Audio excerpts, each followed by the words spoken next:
Okay. What's the meaning of So SQL? SQ S SQL is a database. It's a data. database. Like if I want to manage heavy data, like imagine I have so many data in my network. Okay, so with the help of database name is SQL. It's a Microsoft database, you can say that. Okay. So Okay, all of so the versions they yeah, have so is with the help of SQL, we can manage my huge data. You can say that. Like Google, Google has so much huge data. yes. So in that case, we can use this. Okay. Okay. So this is great topic. Okay, please. Like I already start recording. So in recording, they're showing you. In recording, it's already recorded. Okay, so this is the topic we need to cover today. So we start again enterprise storage. We continue enterprise storage. Okay. Yesterday we learn about block level storage. I told you block level where we can provide some block level spaces like 50 GB for application. So I give 50 GB block Okay. to application server, 100 GB block for file server. Okay, so like this. So right now we starts with file level storage. Okay. File level storage we can do. Then we do SMB, NFS, MPIO, and ISNS. This is pending topics in your enterprise storage. Okay. Okay, local storage we did. Then after that we can go for storage spaces.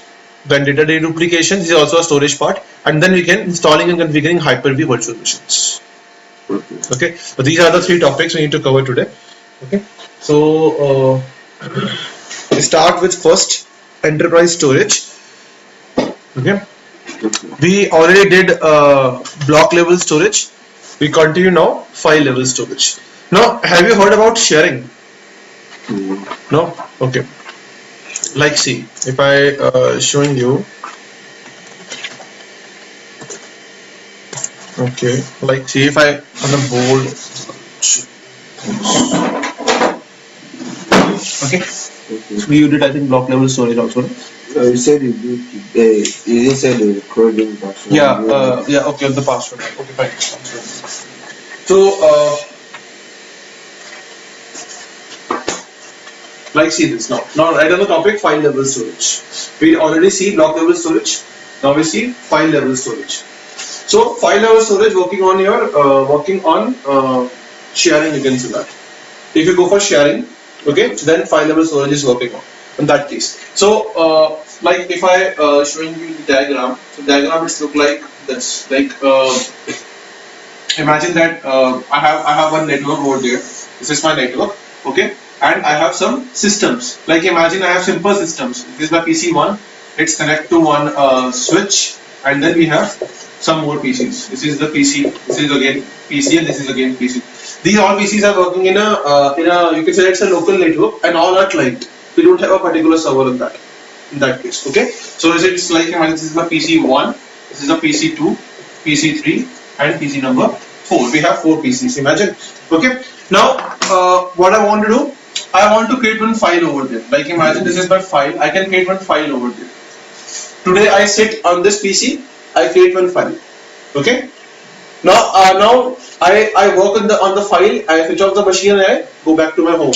Now next day I sit on PC number 2. Imagine. Okay. Now I want to access this file from PC number 2. Okay, tomorrow I save this file on PC number 1. But sorry, yesterday I saved the file on PC number 1, but now today I want to set the PC number 2 and want to access this file. Okay, so Windows has very cool feature providing you the name of the feature is sharing. Share.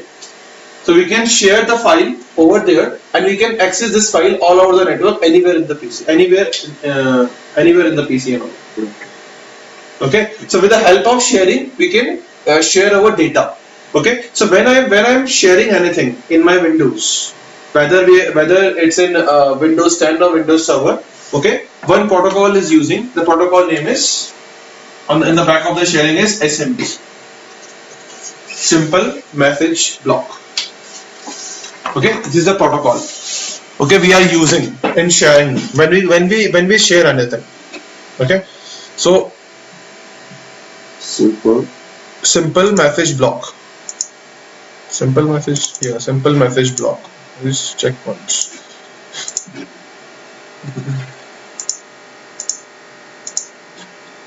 Okay, so sharing is used to access the resources. You can say that share the resources in all over the network. In any PC, I can access the file. Okay, so if I showing you how we can do this, okay, it's a simple concept. If I go for sharing, so like now see, you can see that how we can share the things. So let's check once. In form of SMB, okay, I'm right. Server message block, sorry. Right on this, server message block. It's not simple, it's server message block. Okay, so this is a protocol. When you share anything in our, when we share anything in our server, in our Microsoft Windows, whether it is server, whether it is client, okay, always SMB is using that. Okay, so this is you can see that this is my machine, it's already there. I open another machine first, so I go to where I save my machines in VMs. We have server 2, here it is.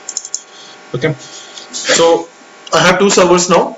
Okay, 16, and this is also a 16, we upgraded yesterday.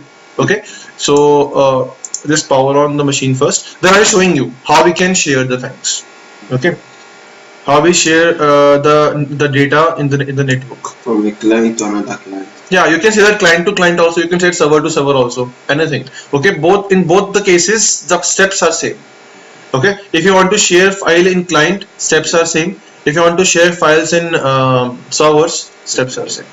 Okay, remember one thing, sometimes they're asking you in the interview, when you go for interview, sometimes they're asking you when we sharing the data, what protocol we use on the back. Okay, so SMB is always the one we always use in the back when we share.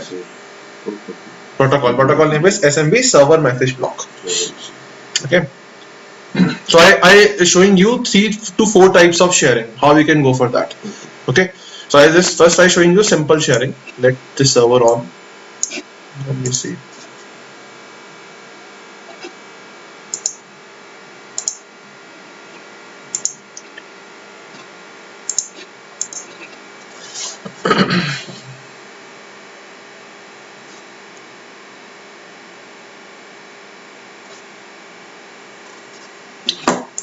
Okay, so this is my server 1 started.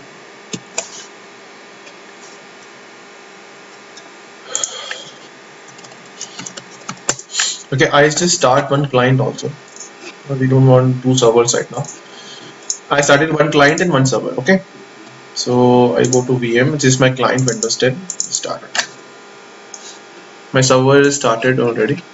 Server 1 is there. I just start my client now. Okay, you also do this. Start one server, one client. You have a client now? Yeah. You get it now? Okay, so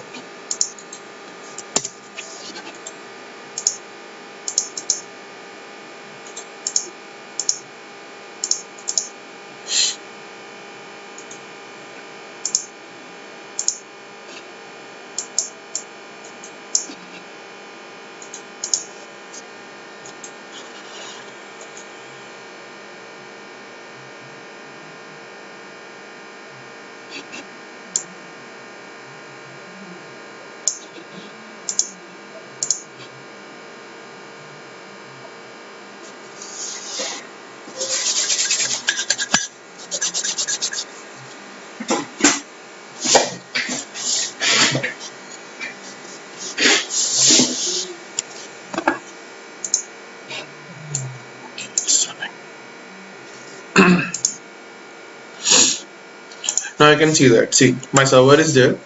It's ready. Okay, so like imagine that. Remember one thing, that we are not able to share the file.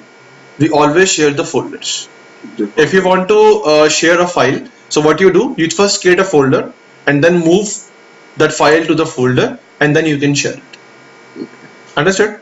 Okay, so now first what I need to do, I need to first open my Explorer, file Explorer, and in any drive I create some file. Or see, so I have over there, I have drive, I think so. This I have E drive in that. Okay, so I open my E drive and I just right click and go to new and I go for folder. So first I need to create the folder. Okay, so my folder name is imagine data.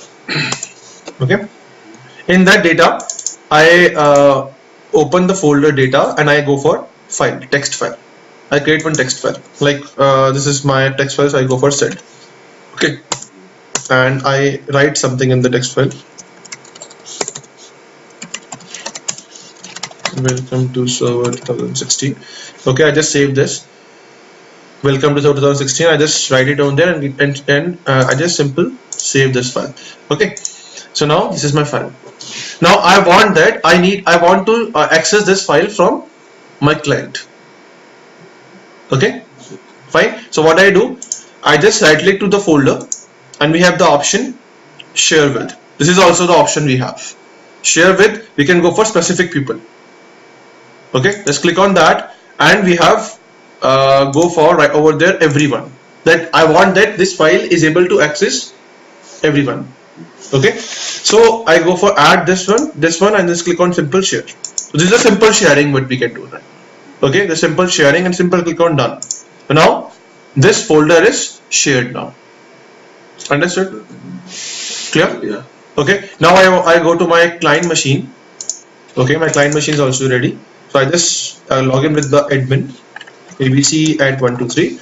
Simple hit on enter.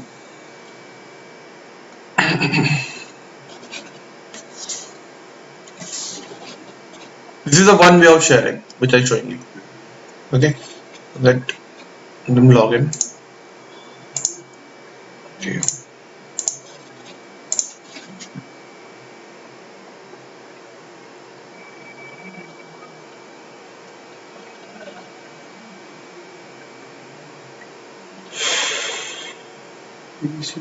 Yes, this is my client.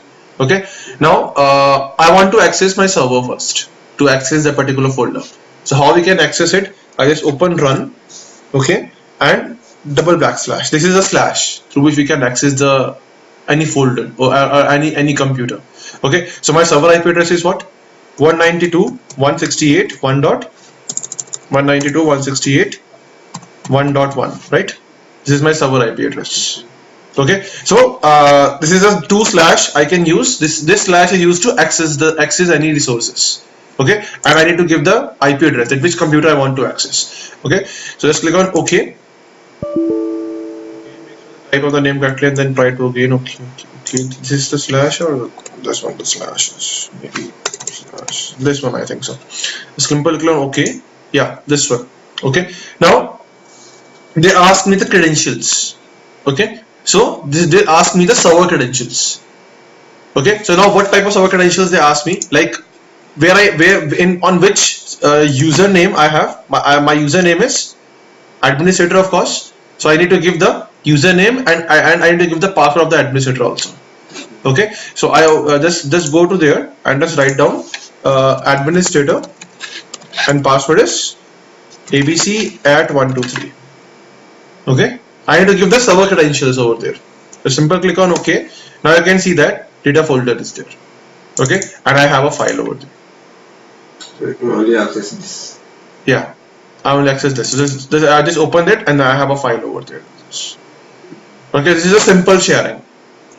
Can you copy it from there and? Yeah, you can copy it because right now I have a full permissions. Now I don't have any permissions right now. I just right click on that. I go for copy. I go for paste. I go delete everything. I can go for that. Okay, so this is a simple sharing we have. Okay, now I want sharing to a specific persons, or you can say that I want sharing to some kind of permissions I want to apply. So how we can go for that? I just go to server again, data again. Okay, just right click of the data and go to properties over there. So we have the option sharing option also. We'll have two options. Previously I'm using this option, share with and go for specific people. Okay, or if you want to stop the sharing, I want to stop sharing over there also. Okay, I just first stop sharing over there. Okay, stop sharing. Right now it's not shared now. Now go to properties and now go for sharing. We have the option sharing option. Okay, now we have simple share like which we did already, or we have an advanced sharing. When you click on advanced sharing, we have the option share this folder. Just simple share this folder, and you can give the permissions also. Let's click on permissions. They have permissions: full control, change, or read. What type of permission you want to give? Okay, I want that. Okay, the person who accesses my folder is able to read only. He's not able to modify it or delete it. Okay, so we can go for read permission folder. Understood? Okay. So I have a question. Yesterday when I installed the second server and I was trying to ping the first one, the ping doesn't go through. When I off the firewall, was why it becomes a firewall. No, actually, firewall blocks the protocols. You can say that. Firewall is the one. If you don't want to block the firewall, you need to add some rules in the firewall. Okay, I have to allow. You want to allow ping. Okay, you want to allow ICMP protocol. That time it's not able to block it. By default, your firewall blocks the protocols. So in the real environment, how to they go for now. They not set up the firewall. They add the rules. Like they have a physical firewall, okay, and then they add the rules of the firewall. Okay, are you able to understand advanced sharing? Yeah. Okay, the simple click on apply and okay. Now we can able to access again. See, you have the network path over there. That the server 1 is the server where the folder exists. The folder name is data. Okay, and then simple click on okay. Now I'm going to again client. Again I'm going to client, and then you can see that I close this one, and I'm again trying to access this. Okay, simple click on okay. Then they're showing me again because it's already shared over there. Okay. So this is second type of sharing we have. Understood? Yeah. So it's a two types of sharing. So one is a simple sharing where there is no permissions at all. Second time we can provide the permissions also. Okay. Now, if you're talking about the SMB protocol, like whatever we can do right till now, we are using SMB protocols right now. Okay. You can block it also if you want in the firewall. Yeah, if you want to block the SMB protocol also, if you don't want to do this. Okay, now what I want to do, now I want that with the help of SMB, I can share the resources. Okay, right now I'm using my simple sharing feature, Windows feature. Now I want with the help of SMB, I want to share the things. Okay, so how we can go for that? Just go to start, and over there we have the option server manager. Okay, if you want to use SMB, be sure your file services are installed in the system, in the servers. File server role is installed in the servers. Okay, so you can see that how we can install it. I just check once. I just click on first server manager, because you know that every feature or roles we install with the help of server manager. So just open server manager, and then we can see that.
Okay, so yes, now. So yesterday when I installed iSCSI target server, na, so in that time your file server services is already installed in my system. For for that protocol. Yeah, for that protocol. So I'm showing you. See, it's now it's refreshing. You can see that the blue line is running. So it means it's refreshing the data. Okay, just wait to complete the refreshing, then we can click on add rules and features.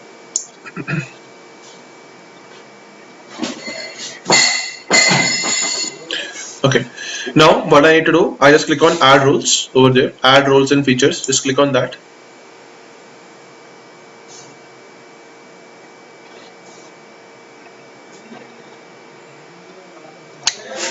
So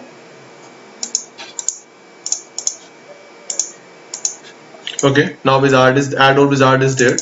Now I just simply click on next again. Okay, role based or feature based installation. We need to choose this. Remote desktop. A remote desktop services installation is that you have a VDI. VDI, you know VDI. VDI means virtual desktop infrastructure. Like I don't have a physical desktop machines.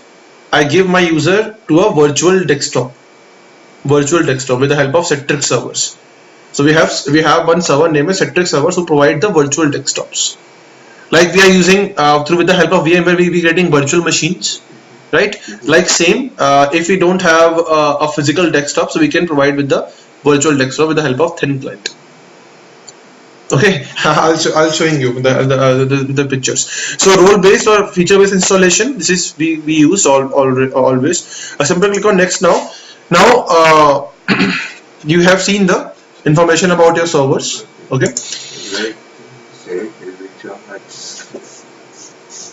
Now you can see that. See file and storage services. Okay, this is the one we can install. Now if I expand it, we have file and iSQL services. Okay, if I expand it again, I already installed iSQL target server. So when I install iSQL target server, file server is already installed with that. Okay. File server allow us to sharing. When you go for sharing, when you go for any access the files, when you go for SMB, so file services is there always. So we need to install this tool if I want to install SMB or something like this. Okay. So when you even you not install anything, you just simple share. You just go for simple sharing. That time also it's automatically installed this feature, file servers. This role. Okay, so yesterday we already installed iSQL target server. So in that case, if with the help with this, it's already installed file server also. Okay, so we don't want to install again and again. A simple close over there, and now I need to go to file and storage services again. Okay, I expand this, and you have the option over there, shares. I have seen option shares. So simple click on shares. Now I can see that I already share one data folder in that. Okay, so they're showing me in shares, they're showing me we have already a folder name is data which already shared. Okay, so if I want to share another folder, okay, so like in simple sharing, first we need to create the folder and the file. Okay, but if I go for sharing with this shares, we don't want to create folder. Okay, we create folder over there also. Okay, let's right click on this, we have go for new share, you have the option new share. Okay, just a simple blank area, right click on that, we have the new share option. Now they're asking you what protocol you need to use, SMB or NFS. We have two protocols now. SMB is for Microsoft. NFS when we have a Linux or Mac OS in our network. Okay.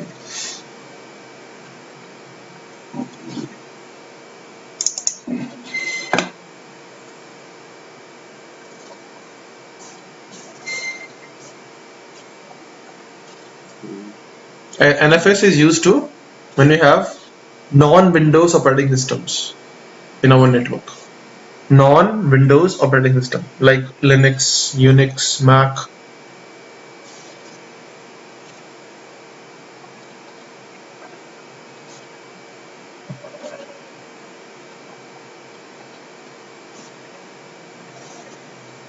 So that means like from the Windows server I can share a folder to a non-Windows Yeah, non-Windows server. Like imagine I have two clients which are working on Linux.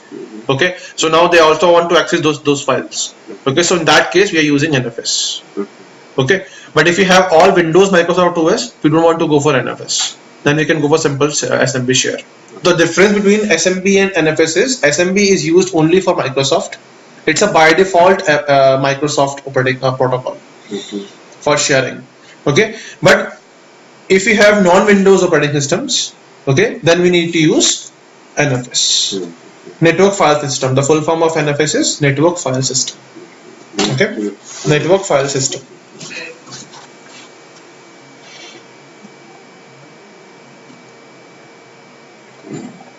So yes, when I'm trying to read the books, it makes me confused because like you, from what you're teaching and what I can read from the book, like you not follow the books to can I explain this? Your program is based on you. So if I want to read the book, I'm reading sometimes like something that you haven't teach me yet. No, actually, if I go for according to the books, the serial wise of the topics, okay, so you're not able to understand properly because it's a different topics in every page, okay. So I give you the page numbers, okay, that page numbers you want to read first, okay. So this is the chapter. This is we are what we are reading is module 2 and module 3. Which page? I'll show you the pages. Let's check. The one that you said yesterday. Yeah, 71 onwards. 71 is the one we are going for this. 71 onwards you can read. Okay, in that we have GPT, MBR, basic dynamic, all this stuffs are there. 71 to you can read till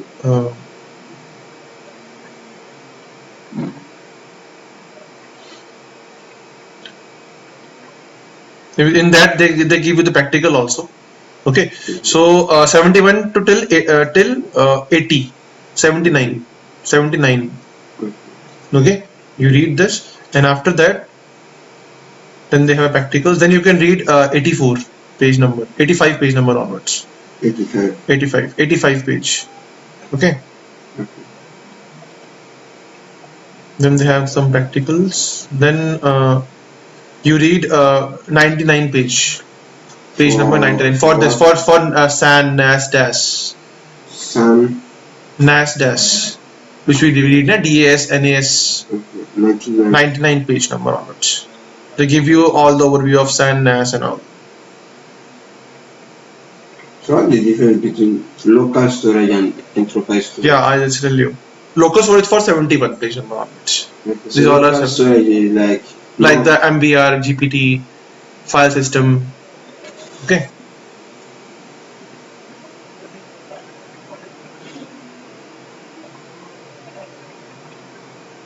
$99 to $106 for this NAS, SAN and all.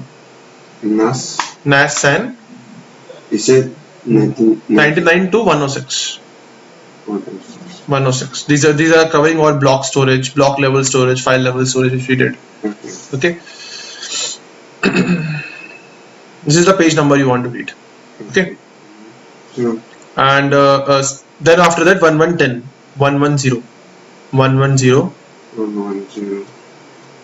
to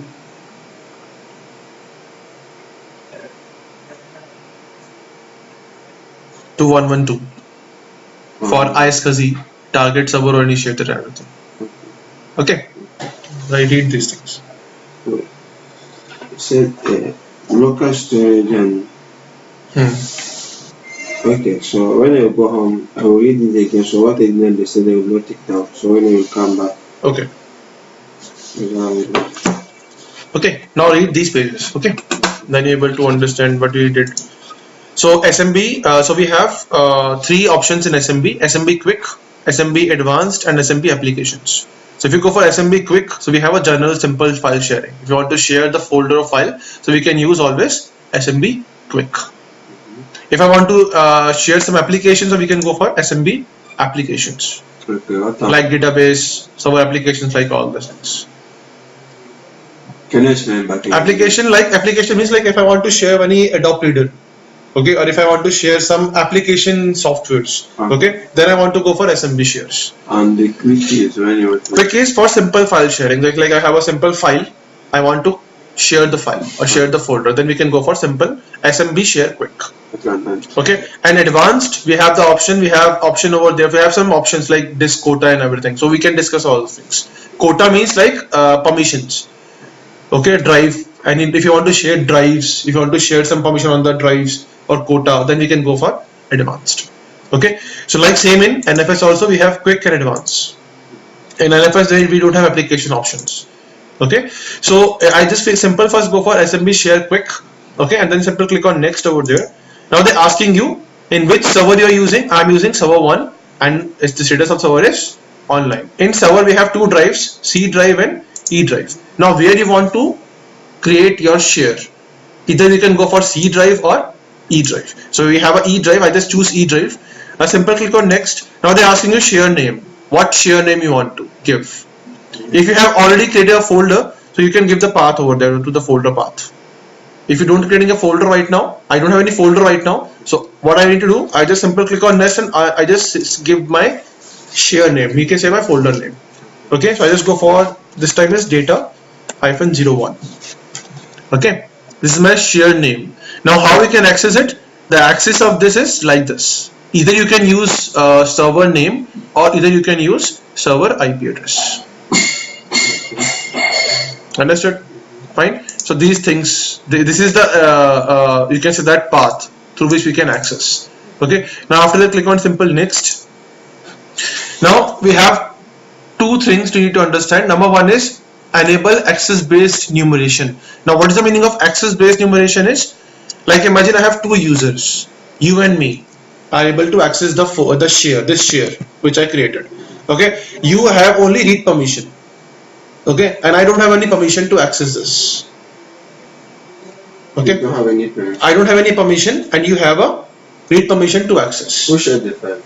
The administrator, like the administrator is like we are the user. Administrator specify that okay, this folder Abdul is able to read the folder, but Siddhanshu is not able to read this folder. So how can you do it? I'm showing you how we can do it. Okay, so so what we do with the help of access based numeration, if I check this option, so what happens when I able to access this folder, the folder is not able to see, I'm not able to see the folder because I don't have permission to access it. But you have permission to access it, it means you are able to see the folder. The user who have permission to access the folder is visible for him. But the user who doesn't have permission to access the folder is hide. Okay, so this is what we have access based numeration we are using. Okay, now after we have a caching of share. Caching means offline sharing. Offline means like imagine my network is offline. I'm not able to my switch is off or something, my network is not there. Okay, so without online network we are able to access, still we are able to access the folders. So that is known as caching of share. Okay, so right now I'm choosing the by default settings. Okay, simple click on next now over there, and this is the permission on the users over there. Okay, it's a by default, like administrator is a by default one who has full control to this. Okay, like if I'm already creating a users, like you are the user, I'm creating your account and I give the permission to the user. I'll showing you how we can do that. Okay, now simple click on next, and then this is the information that the folder name is data1, protocol is SMB we are using. Okay, access based numeration is disabled, caching is enabled, and then other thing is disabled over there. Okay, now simple create. You can see that it's creating a SMB share, set permissions. Okay, the simple click on close. So now you can see that data1 is there now. It's shared. Okay, now if you go to E drive, and you can see that shares, in shares we have option, we have the folder data1. It's already created automatically. Understood? Fine. Now if you want to say, if you want to change something, so you can go for change something also, right? Like click on that, go to properties, and you can see that we have the options. The journal permissions, we have defined the permissions, settings, we can change and allow the settings, everything is there also. Okay, so like this we can create SMB shares. Understood? Okay, so this is what we have, SMB shares. This is the file level storage what we did. So how can you access this from the client? Yeah, it's the same thing. Like I just go for client and I open the run. Need to give this, or I can give the same thing, the server -01 and then slash username is, or you can just enter it. Okay, they're showing you. Now they ask again credentials, then you can give administrator and password is abc@123, and simple. You can see that we have our two folders, data and data01. You are able to access it. Understood? Fine. So this is SMB. With the help of SMB we can do these things. Okay, understood this? Okay, so this is what we have, SMB. Like for NFS, if I'm trying to create with the help of NFS, so they see what they're showing me. If I just simply click on, see, they're not asking me for next. Why? Because for NFS we need to install role services for NFS. So if I want to create a share with NFS, I want to first install NFS role in the servers. Okay, so how we can go for that? A simple close. I go for dashboard again, and I go to add roles and features. Okay. Simple click on next now. Again next. Now you can find over there NFS in the role maybe. Here server for NFS.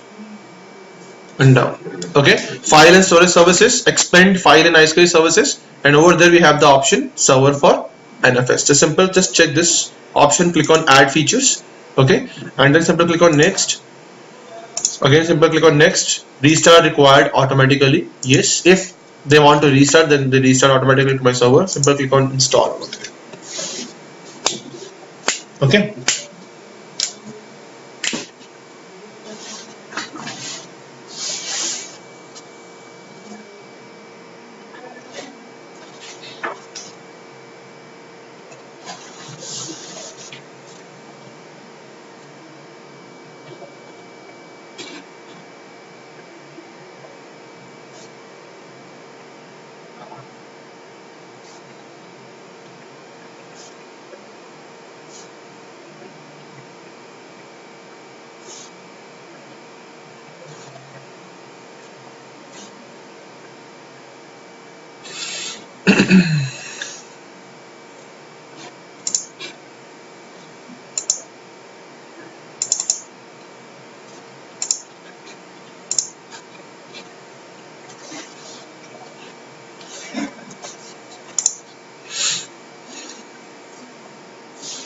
Okay, now you can see that the NFS is installed successfully. Okay, the simple click on close now, and now again you can go for file and storage services, then click on shares, and then again right click new share. Okay, now this time I choose, sorry,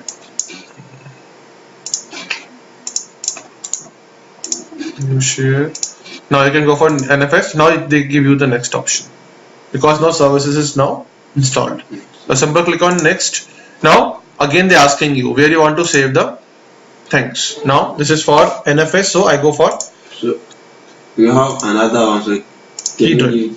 Yeah, I can give C drive also. No, like the type of custom path. Yeah, you can give a custom path also. Go to browse, and then you can give the path where you want to Okay. save, or where you want to select the folder, which folder you want to Select. share Share. with NFS. Okay, if I have a folder, Yes. if we don't have, then we can create. Okay, so if you want to create, then we can go for E drive. It's automatically created.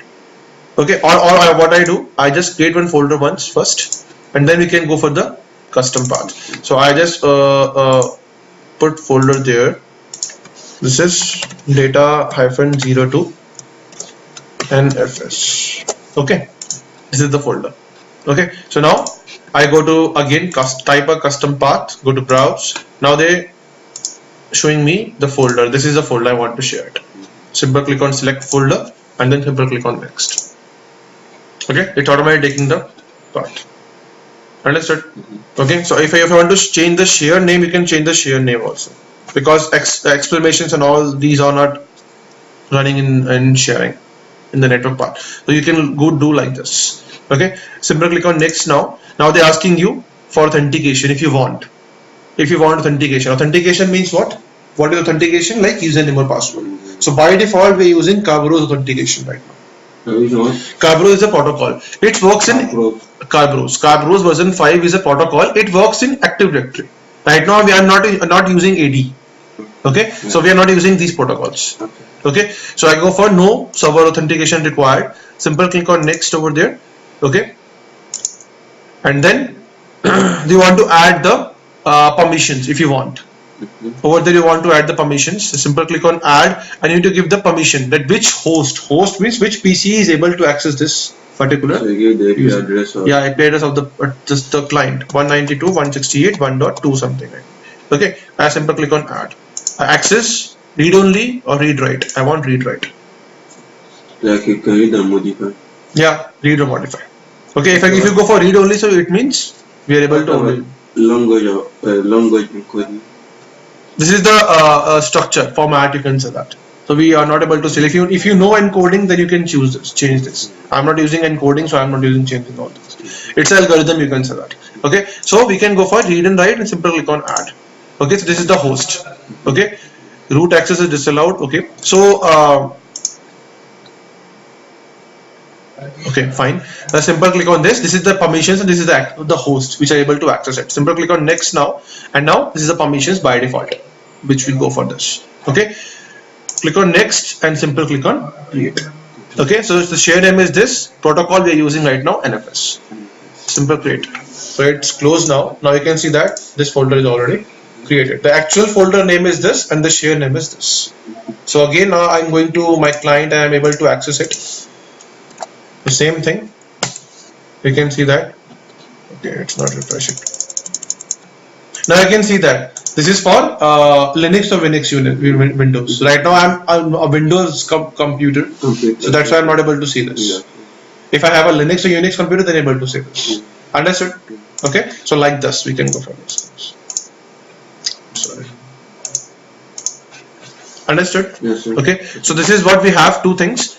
Either we can go for SMB or either we can go for NFS. Okay.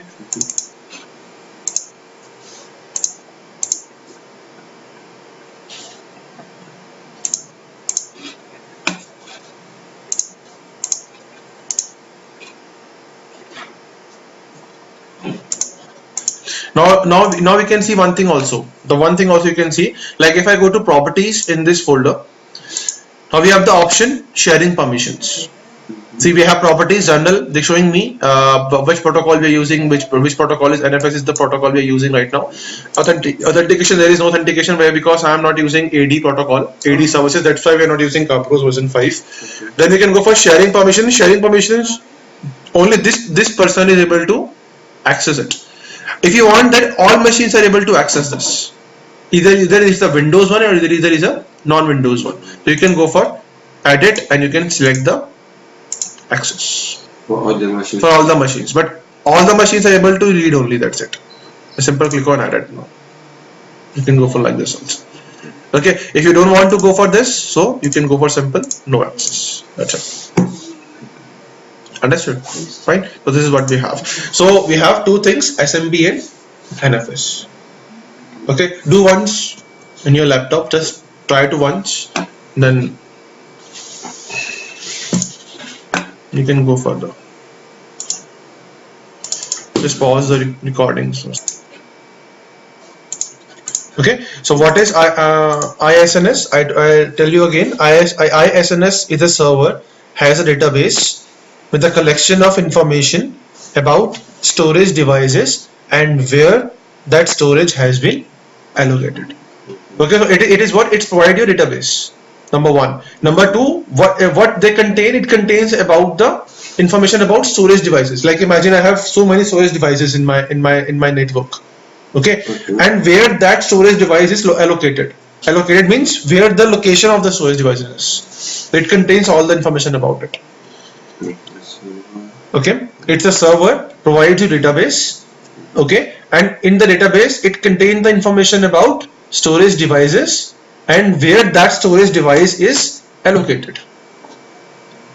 I'm not understanding this. Understand? Like see, imagine that I have a network. Okay, I am installed SNS services. So SNS services provide me a database. Number one, database is what where I can save all the information. So database, ISNS contains in that database. ISNS contains the information about storage devices. Now, what is storage devices? Storage devices means like hard disk, like the rack storage I have, which we talk about yesterday. Like imagine I have two rack storages. Okay. Okay, the rack storage, which I told you yesterday. Okay, like this. Like if I minimize this one, I open the screen. Like see, like this is the network. Okay, in that network, imagine we have some storage. Like this is the storage. This is the rack storage. Imagine we have the rack storage. In that rack we have 4 hard disk, 1 terabyte hard disk. Okay, and then another we have 2 rack storage. Imagine. Okay, this is the 2 rack storage I have. Okay, so these rack storage are put it over there and down. Okay, and I have one server over there. With the help of this server, I can attach these. I can access these 2 rack storage with the help of fiber optic cables. Okay, so this is what, this is my server. This is my server, and this is the storage. This is storage 1, and this is storage 2. Okay, the size of the storage is, imagine this is the size of the storage is 4 TB, and this is the size of the storage is, imagine 8 TB. Okay, now what I do, I install ISNS services. What services? ISNS services. So what he contains, when I install ISNS services, over there the database of this SNS is installed.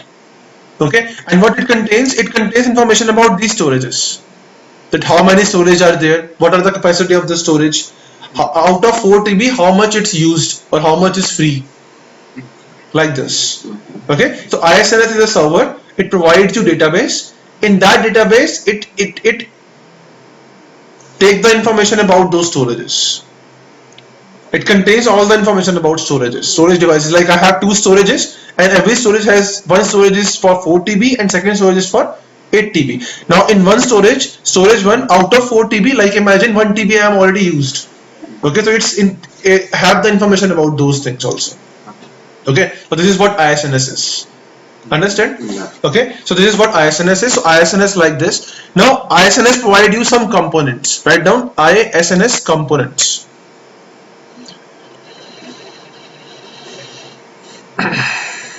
ISNS components. Okay. Now component number 1 is ISNS clients. ISNS clients. Now who is the client of ISNS? Who is able to access the resources? Okay, that system or that server is a client. Okay, like imagine I have one server over there. This is my server.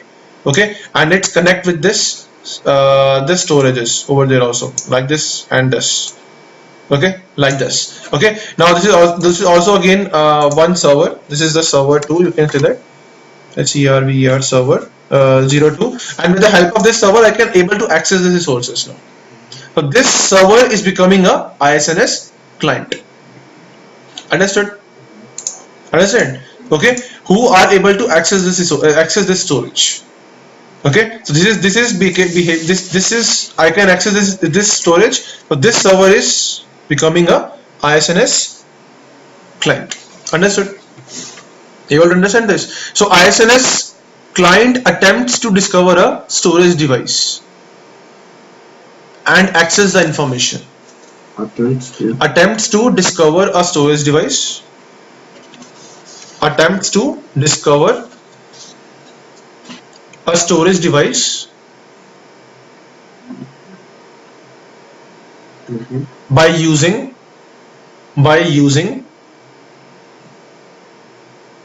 ISNS protocol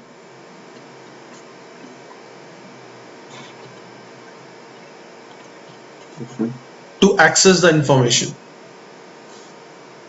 To access the information.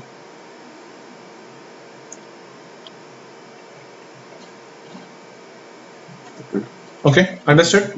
Now the second component is ISNS server. ISNS server. Okay. Okay. Now understand this first. See the picture. Like when this server have means access any file or folder which are saved in this storage 1. Okay. The first request goes to ISNS server. Okay. Then ISNS server respond the request and provide the access to the storage. So even though it's directly connected to the RAC's server. Yeah, but still it's first go for ISNS. Okay, so ISNS server respond queries and request. Okay, write down ISNS server respond to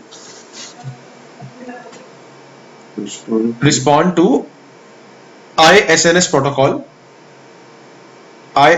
protocol queries and request.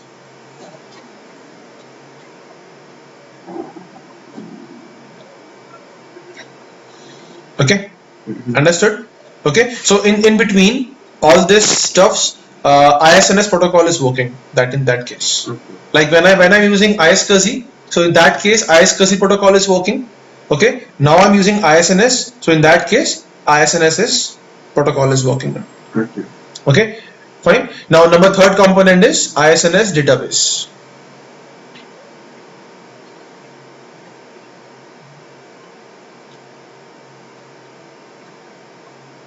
Okay. So ISNS server, write down ISNS server uses the ISNS database. Servers what? Use the ISNS database to contain information.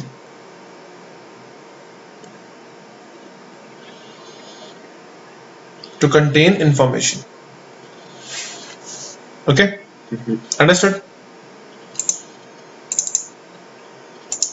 Okay, so what we talk about? We talk about database. Yes. So ISNS servers uses the database to contain the information. Okay, I think I already written over this. Okay, so ISNS servers is used to database. So this, I already told you that we have a, see over there that we have an ISNS server where I can install ISNS services and it provides me the database. So in this database, all the information about these storages are saved. Okay, understood? Fine. So like this ISNS servers is running. Okay, now write down ISNS functions. What function they do?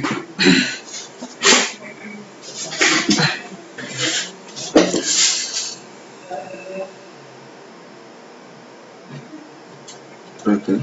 Okay, so number one is it save all information about storage devices with their names in the database. It saves all information about the storage devices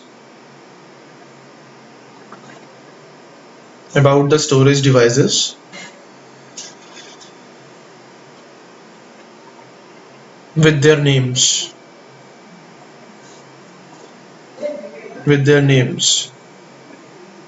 in the database.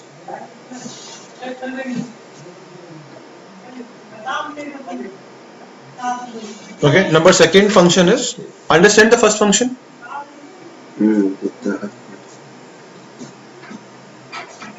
Understand the first function? First function is what they do. It saves all the information about the storage with their names. Like my storage one name is S-01. So it mentioning S-01 and then their capacity, their last like this. Okay.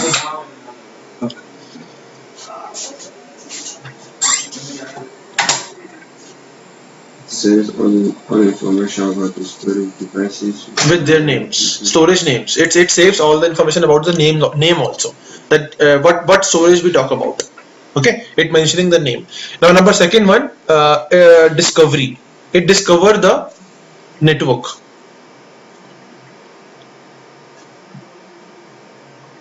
Discovery.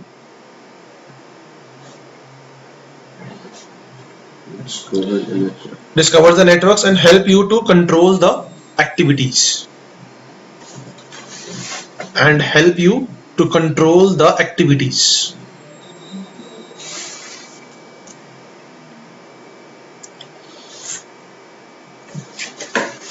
Okay, activities means what activity is running, like you're able to access the storage, or you can save some files, you can save some folders, you delete some file, delete some folders, all the activities it's controlled. Okay, you can give the permission and give the permissions also, that who is able to actually access the storage. Okay, or who is not able to access actually the storage, these things. Now number third, they provide you notification also. ISNS servers provides notifications. ISNS provides notifications.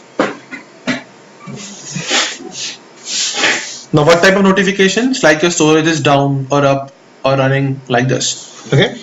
And last one, mapping information to a ISNS database.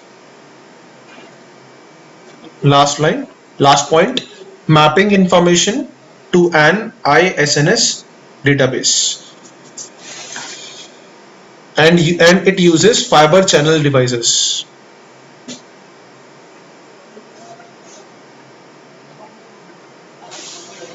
And it uses fiber channel devices. Okay, that means it uses always fiber channels, fiber optic cables and fiber channels, which we discussed yesterday also. Okay, like iSCSI uses to access the resources. Okay, so like the same thing. So these are the four main functions of ISNS. We can do the practical after that. Yeah, I'll showing you how we can install ISNS services. Because we don't have a database, so we're not able to understand all the things, but we see how we can configure ISNS. Okay, so you can see that I just open my server. This is my server. Okay, now I again go to my dashboard, and where I need to install ISNS services, like how I install iSCSI services. So this is not a server, it's a feature right now.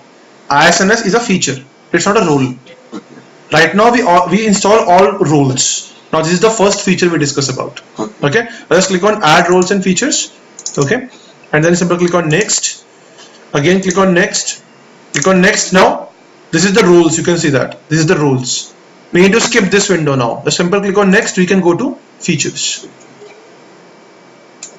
And over there you can find out the down ISNS server services. A simple click on, just check. Is it recording, sir? Huh? The recording. Recording is just, I think recording is there. It's just recording. Yeah, record is running, right? Okay. So now you just go for ISNS service server and services. A simple click on next. Okay, and then if you want to restart it automatically, just click on check this option and install it. Simple. Okay, in 2012 servers we don't have, sorry, in 2008 servers we don't have iSCSI services. iSCSI services we don't have. So in that case we can use ISNS also. Because if you want to use in 2008 servers, if you want to use iSCSI services, iSCSI target server, first you need to download it with the Microsoft, and then you can use it. So if you don't have that option, then we can use in that case ISNS. Okay, now you can see that it's installed like this. Okay, a simple click on close now. Okay, so you can see that. See, once you installed, then you can go for tools. The simple click on tools, then you have the option ISNS server. The simple click, and then this is this ISNS server we have. Okay, right now we're not able to use. Why? Because we have already used iSCSI. Okay, we're not able to use simultaneously on both the things. Okay, so so this is the things we have. Okay, so see, you have the option in general. They're showing you ISNS server properties. We don't have right now anything right now because we're not sharing anything right now. Okay, you have the discovery domains. We have discovered the domains also. Okay, create you can create your domain name. I tell you what is domain means a network name. So it has the same function as a SCSI. Yeah, it's the same function of SCSI. Like allows someone to get access to. Yeah, like you can provide the storage. Okay, they mean the major part of this is they provide you database. Simple. Okay, and then we have a discovery domain sets and all. So this is all are there, but we're not able to go. Why? Because we don't have right now ISNS database and all. Okay. By default, we use always iSCSI, but if we don't have iSCSI, then we can use ISNS. Okay, so first we need to install this feature, and then we can with the go for tools, and we have the option ISNS server where we can configure everything. Okay, understood now? Yeah. Fine. So this is what we have ISNS.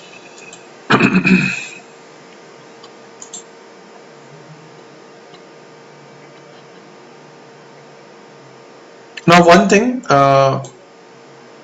Okay, your client is open. My client not yet. No. No.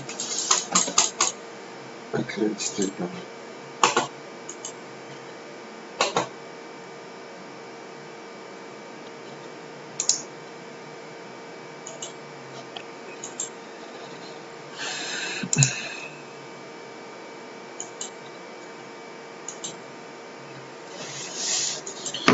Okay. Now, with this, one more thing we need to understand: MPIO. MPIO with not, it's not part of this. It's part of, you can say, iSCSI, which we did yesterday. So write down MPIO, multiple path input output. This is also a feature in your. This is also a feature. MPIO. Like this. MPIO is, the full form is multiple path input output. Multiple path input output.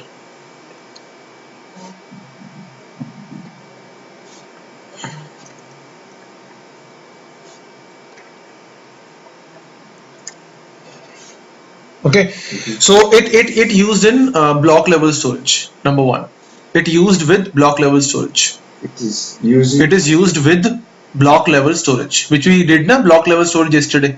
Yeah. We can provide some specific storage to particular servers with the help of SAN server. So it used with block level storage. Block level storage. Okay. Now you can see. Now you can see that, like, we define this is for multiple paths. Multiple path means like you see, you learn the something concept of redundancy in the routing. Redundancy means that we have a multiple paths to access one particular one router.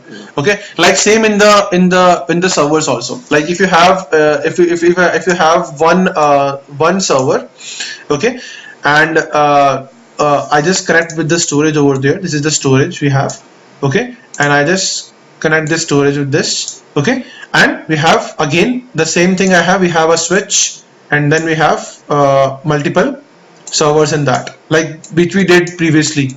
Yesterday we draw the diagram for SAN server. Okay, so this is my SAN server. You can say that this is the SAN server, and this is the storage you have. This is storage. S-01. This is the storage, and this is the network switch. Network switch, and this all connect with each other like this. Okay, we are using over there which cables? Fiber optic cables with channels. Okay, so this is again the same thing like T1, T2, which I told you yesterday. I don't know those channels. T1, which I told you yesterday. Just go for previous one, iSCSI. I think maybe you write over there. No? Okay. Because so yeah, we in video recording you have the T1, T2. So we have two channels, T1 and T2 for high speed. For high speed processing, we are using the channels T1 and T2. like They have a speed. They have 100 gigabit per second, 10 gigabit per second. Okay, 1000 gigabit per second. okay, like Channel means speed. speed. Speed. Channel Providing the speed. They're providing with the speeds. Okay. This is the file server.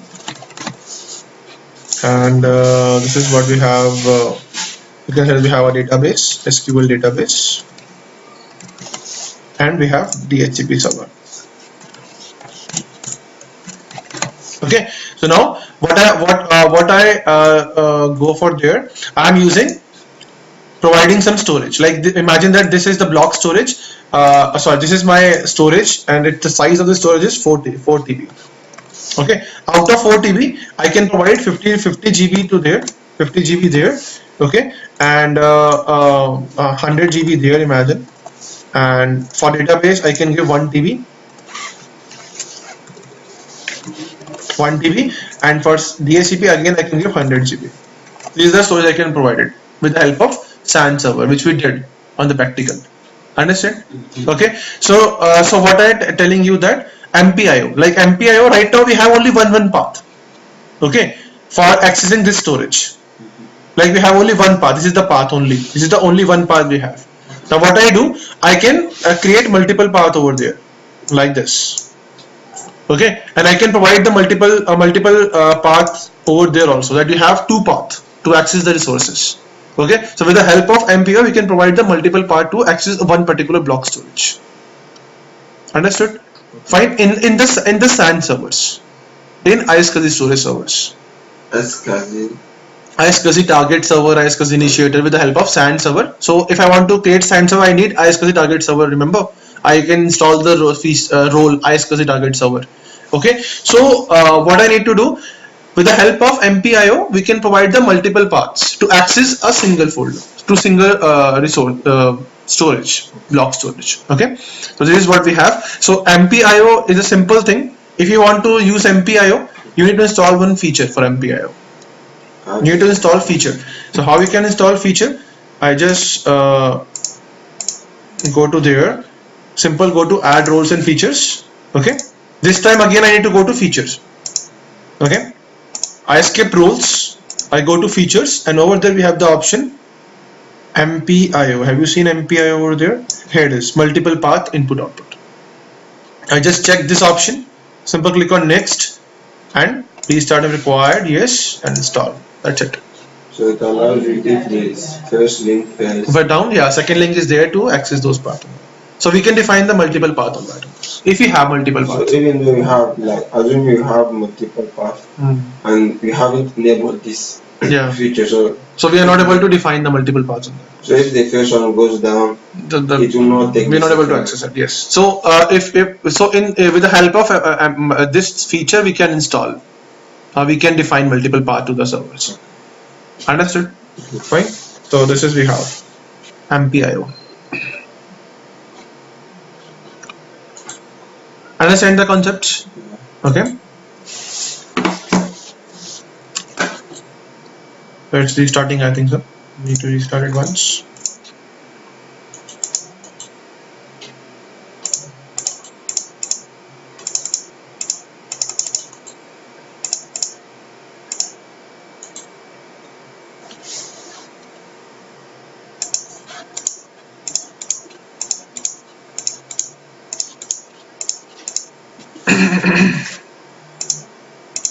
I think it restarted this once. Restarted then.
Okay, so it's restarted. I just go for this ABC and 23.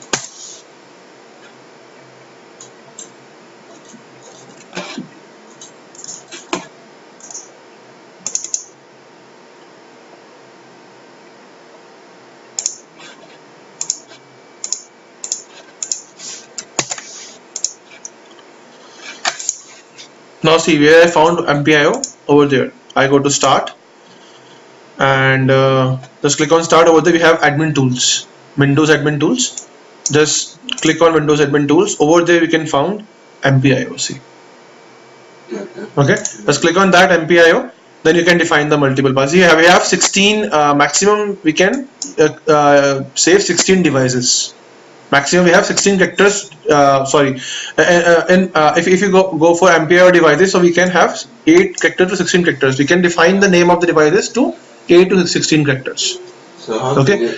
If you want to add any device over there, the simple click on add, and then you can give the name of the device. Like if you have physical storage with us. Okay, so now how can you define the second path if the first one fails? Like I give you example. Okay, so like you have a S-01. So I just simple click on OK. This is the okay. They want a hardware ID. Hardware ID means the hardware number of the ID of the number. So if you have a physical storage, then they have a hardware ID. Okay. Okay, and then we have a discover multiple paths. We can define the multiple add support for iSCSI devices, so add support for SAS. Now iSCSI devices means the storage where we can configure the block storage, if you can say that. So if I click on add support for iSCSI one, so it's support for iSCSI devices.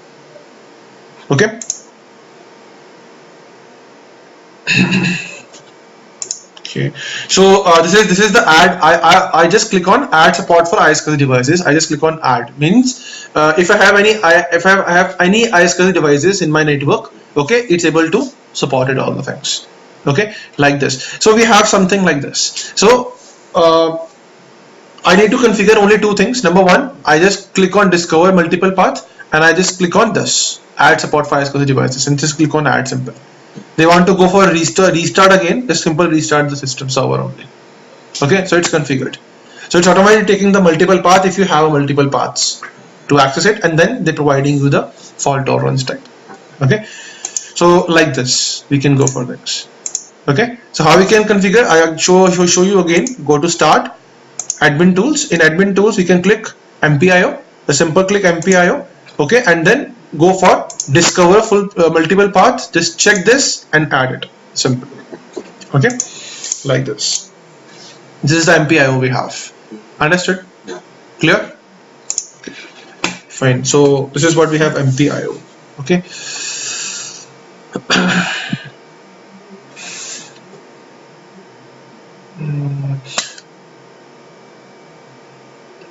Okay, now write down storage spaces. Storage spaces.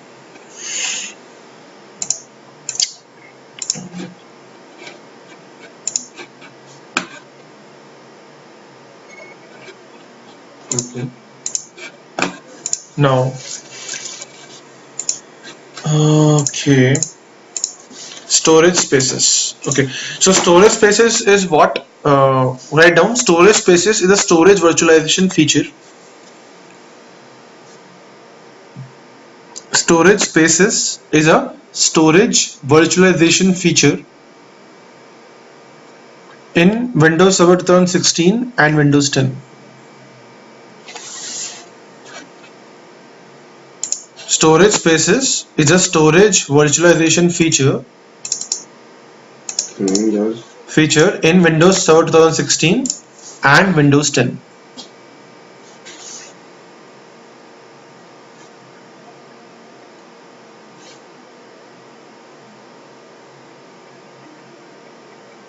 Okay, now write down second point. Storage spaces feature has two components.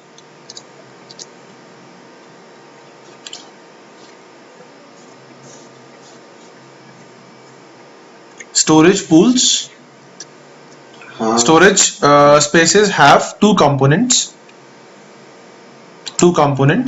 Number one, storage pools.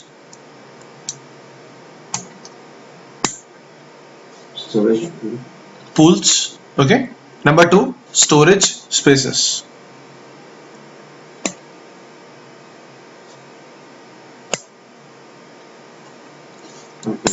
Okay, now what is storage pool? You know storage pools. You know something about storage. Storage pool is what? Storage pools are a collection of physical disk. Okay. Collection of physical disk is known as storage pools. Okay. Okay, so when we purchase rack storage, in the rack storage we have multiple hard disks. Okay, we can place and we can collect all, collect all the hard disks, and we can create one storage pool. Okay, so write down, storage pool are a collection of physical disks.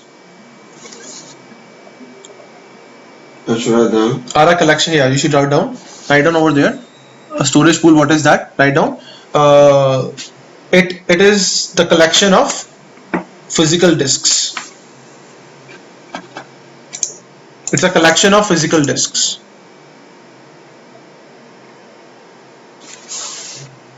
It's a collection of physical disks. Write down, collection of physical disks. Physical disks into a single logical disk. Into a single logical disk.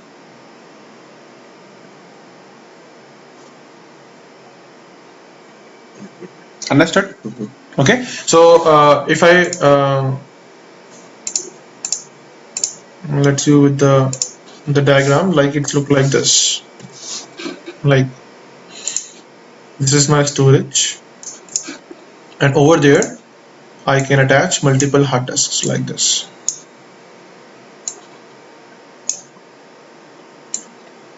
Okay, this is my rack storage. You can say that this is the rack storage. Okay, this is the rack storage, and I can place multiple hard disks in that. Like imagine I can assign HDD 0. Okay, HDD 1, sorry 1, and then we can go for HDD 2, and then we can assign I put HDD 3 also, and then we have HDD 4. So total we have 5 hard disks. I can put in the rack. Okay, every hard disk has 2 terabyte of space. So total space is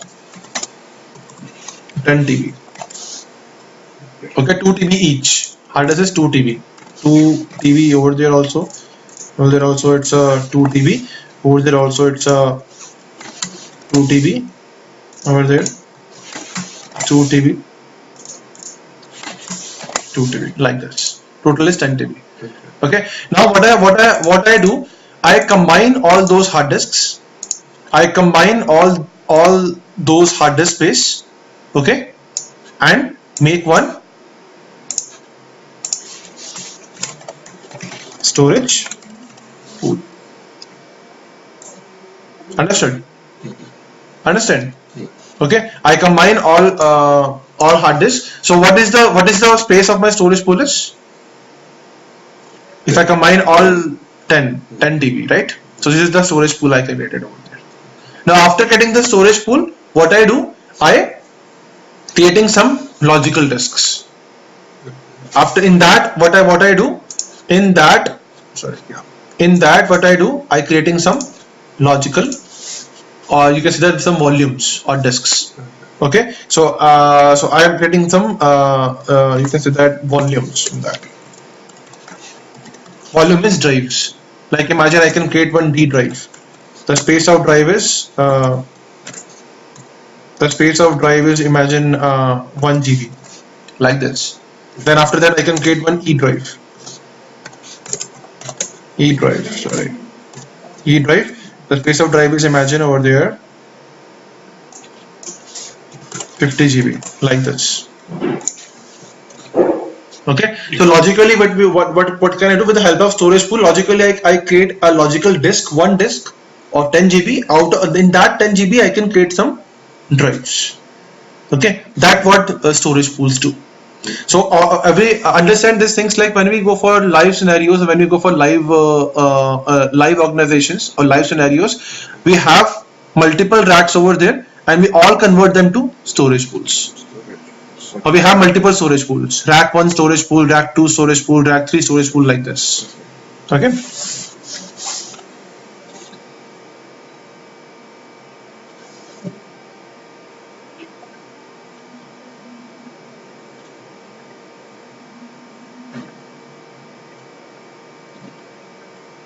Understood? Okay, so how we can do that, I'll showing you.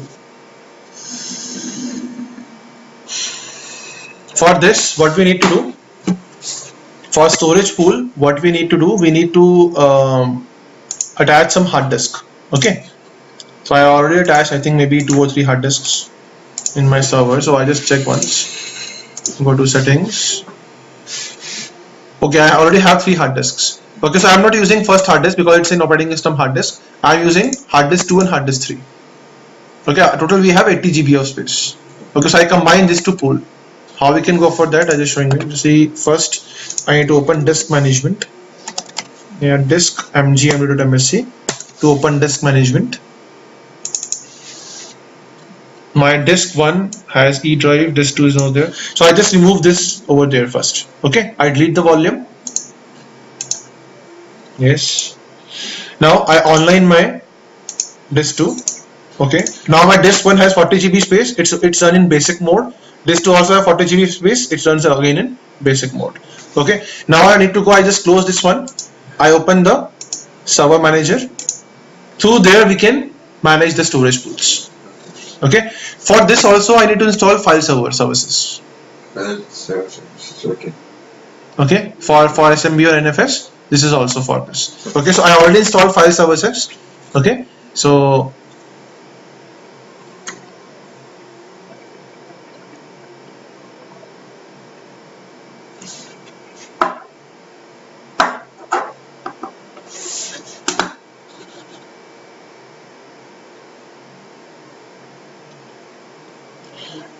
going to refreshments.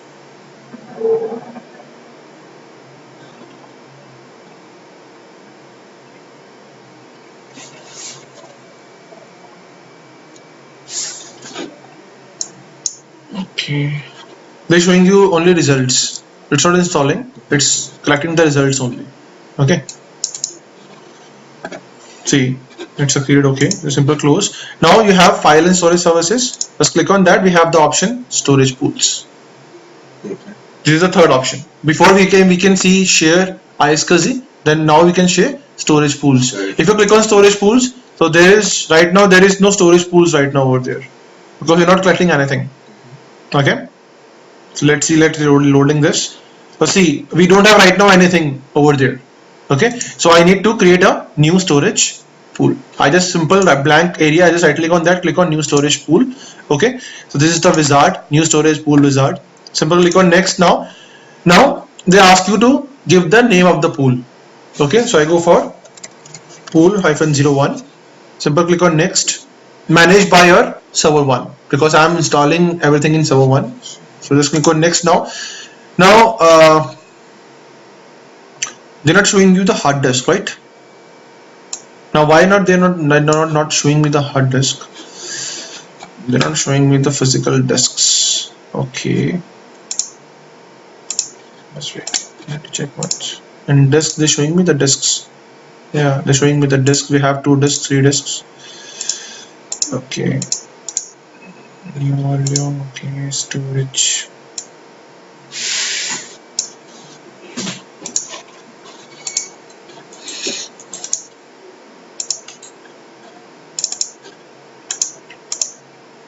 Pool 1.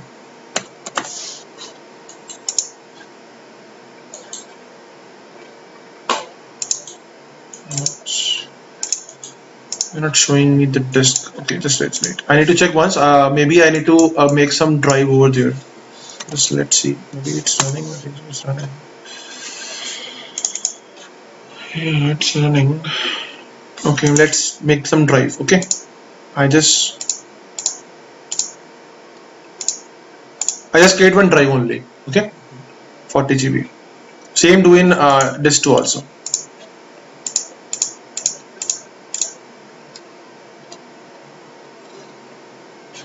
Okay, now my disk 1 2 is configured. I create one drive. Now I just check once again. Now it's maybe will do the refresh once. Oh, now let's see. Okay, maybe they give you storage pool. Next pool -01. Next, no, still not taking. What happens? Okay.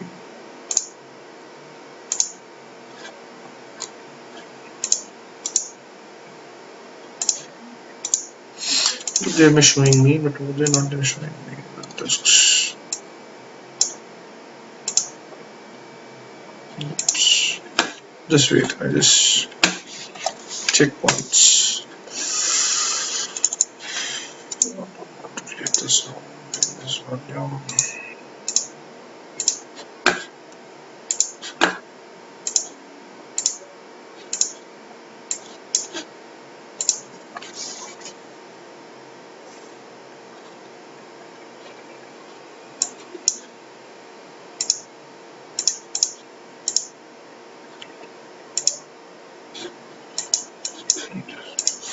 Restart my system.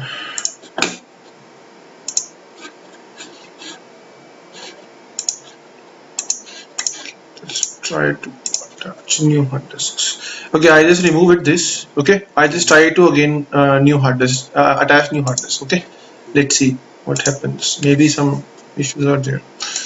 Go for hard disk, click on next. SCSI, okay, hard disk for this time I can go for 40 GB, 20 GB, something like that.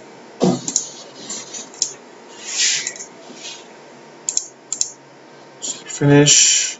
Now I'm going to go to another hard disk. Let's choose 30 GB for this. Finish. Click on OK. Again, disk management. Okay, I need to click on online. I need to go for initialize and BR. Okay. Again for online, initialize and BR. Okay. Table disk on desktop. Now go to manager.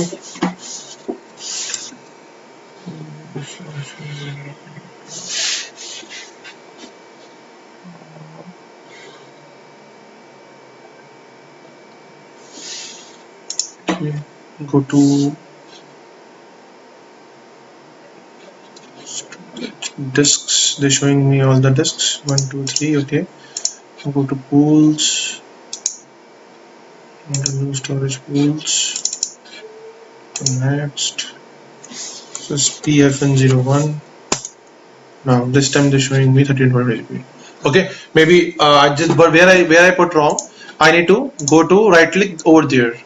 I'm just right click over there now. I want to right click over there, just right click over there. Okay. Available disks. Okay, just click on new storage pools, and now this is the new storage pool wizard.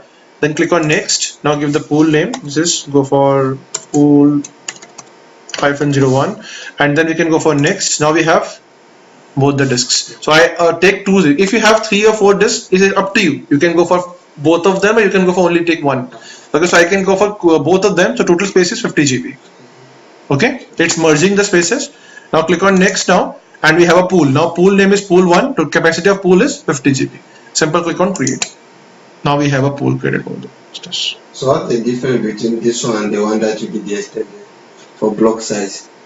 Block size. Yeah. Block size is what? Block. First you need to create the pool, and after that you can define the block sizes. Okay. Okay. That is what we have. We don't have physical storage in that case. We can do only one hard disk. But in that case, we have only one hard disk now. Right now we have 2 hard disks. First we can combine the space, and now we can provide the space with the help of SAN server. Okay, the one you did yesterday, we combined the 2 hard disks into one. Yeah, for extending volumes. Yeah. Yeah, well that is a different thing. That we can do with the help of RAID. Yeah. Yeah, RAID is a technology. It's a separate thing. Okay, over there what we can do, we can connect multiple physical hard disks to means one hard disk. Logically, it's becoming a one hard disk. So what about the one that you did yesterday? Yesterday we can merging the space. Now we are merging the hard disk. Oh, okay. Yesterday the space. Yeah, space. Now we are merging the hard disk. Yeah, hard disk. Now we have physical hard disk. We have physical hard disk. We can merging with them a logical one. Okay. So now just click on close now. Now you can see that we have a pool over there. Okay. So I just right click on that. Go to properties. So you have seen the properties over there. Health. Name of the pool is this. Capacity of this is 48.5 GB. Is used is 12 MB. 48 GB is free now. You can see that 1.5 GB is taken by the pool, the storage pool. Health is what? It's healthy, it's okay. Details, they're showing you the capacity and everything. If you want to check the free space, they give you the free space, showing the free space. If you want to check the pool name, they're showing you the pool name. Pool name is pool01. If they want to see the total use, they're showing you the total used, how much is used. So you can check it like this. So now I want to create one virtual disk. So just right click on that, we can go for new virtual disk. So now what you did first, you combine the physical one to logical one. Now I'm going to create out of 50 GB, I create a virtual disk, virtual hard disk. Okay, like we can create with the virtual drive. Not drive, disk. this one. The 40 GB which we inserted over there, the VMs, that disk. Okay, understood. So just click on new virtual disk. Now out of 40 GB, if you want to create full, then simple click on OK. So now it's becoming a, now so you can see that they ask you, we have again, I just right click to again, we can go for new virtual disk. They're showing me your pool is 48.5 GB capacity and you can use 48 GB in that. A simple click on OK. Now it's a new virtual disk wizard. Okay, now the simple click on next. Now this is my you can see that this is my disk 1. I give the name disk -01. Now the simple click on next. Now okay, the simple click on next. This is a latency means protecting your data if the entire closure fails. Like if all disks are fail, physical disks are fail, then it's going to protect your data. So if you click on awareness, so they're showing you the awareness. Okay, like it's for high availability. I'm showing you, telling you the previous ones, high availability. For this one, click on simple, click on next. Now see, if you go for simple, there is no high availability providing you in that case. If you go for mirroring, mirroring means what? What is the meaning of mirroring in that? Mirror means like if you have 4 disks, imagine data saves in 3 disks. And last disk is taking a copy of all the things. Okay. If my one disk is failed, we have the last disk to take the recovering and everything. So what if so like that disk must have a high space than the other? Yeah, exactly. Okay, so mirroring always go for 2, 4, 6, 8 like this. 90s. Means the physical disk is like 2. If I go for mirror, so I need at least 2 Yeah. or 4 or 6 or 8, not 1, 3, 5. At least. So it's not go for odd one, it's go for even one. 2, 4, 6, 8. Okay, 2, 4, 6, 8. Like this. Okay. So mirroring always go like this. Okay. Understand? Mirroring parity means like if my 2 disks is fail, like out of 7, like I have 7 disks, imagine. If my 2 disks fails, okay, if my 2 disks fails, so the next 5 disks are save all the data of that particular 2 disk also. The 5 disks, okay, like all of them Are saving the data on that particular 2. Like all of them are going to take a part of. Yeah, exactly. The other disks. Okay. Like imagine you have 7 disks, so all 7 disks have a data of that some part of some multiple disks. Okay. So for this we need at least 3 disks or 5 disks for parity. For mirroring 3, minimum 3. Okay, maximum 32. 32. Mirroring minimum 2, maximum 32. Okay. This is odd. Yeah, this is odd, like this. So we always use mirroring for 2, 4, 6 like this. So we can go for mirroring right now. A simple click on next now. Now we have thin or fixed. Now thin provision means what? Like when I'm using the space, then they're deducting the space in the pool. Okay. Like imagine I'm creating virtual disk for out of 50 GB I can create 40 GB virtual disk. Now in 40 GB I can make some drives in that. C drive, D drive, 10 GB of D drive, 10 GB of 4 drive like this. I can create 4 drives, 10 GB. Now in E drive I can occupy only 1 GB. So if I choose thin over there, so it's not taking 40 GB at a time. It's only take 1 GB. The use space. I'm not getting this. Like see, I have a pool, 50 GB pool like this. This is my pool, 50 GB space pool I have. This is the pool now.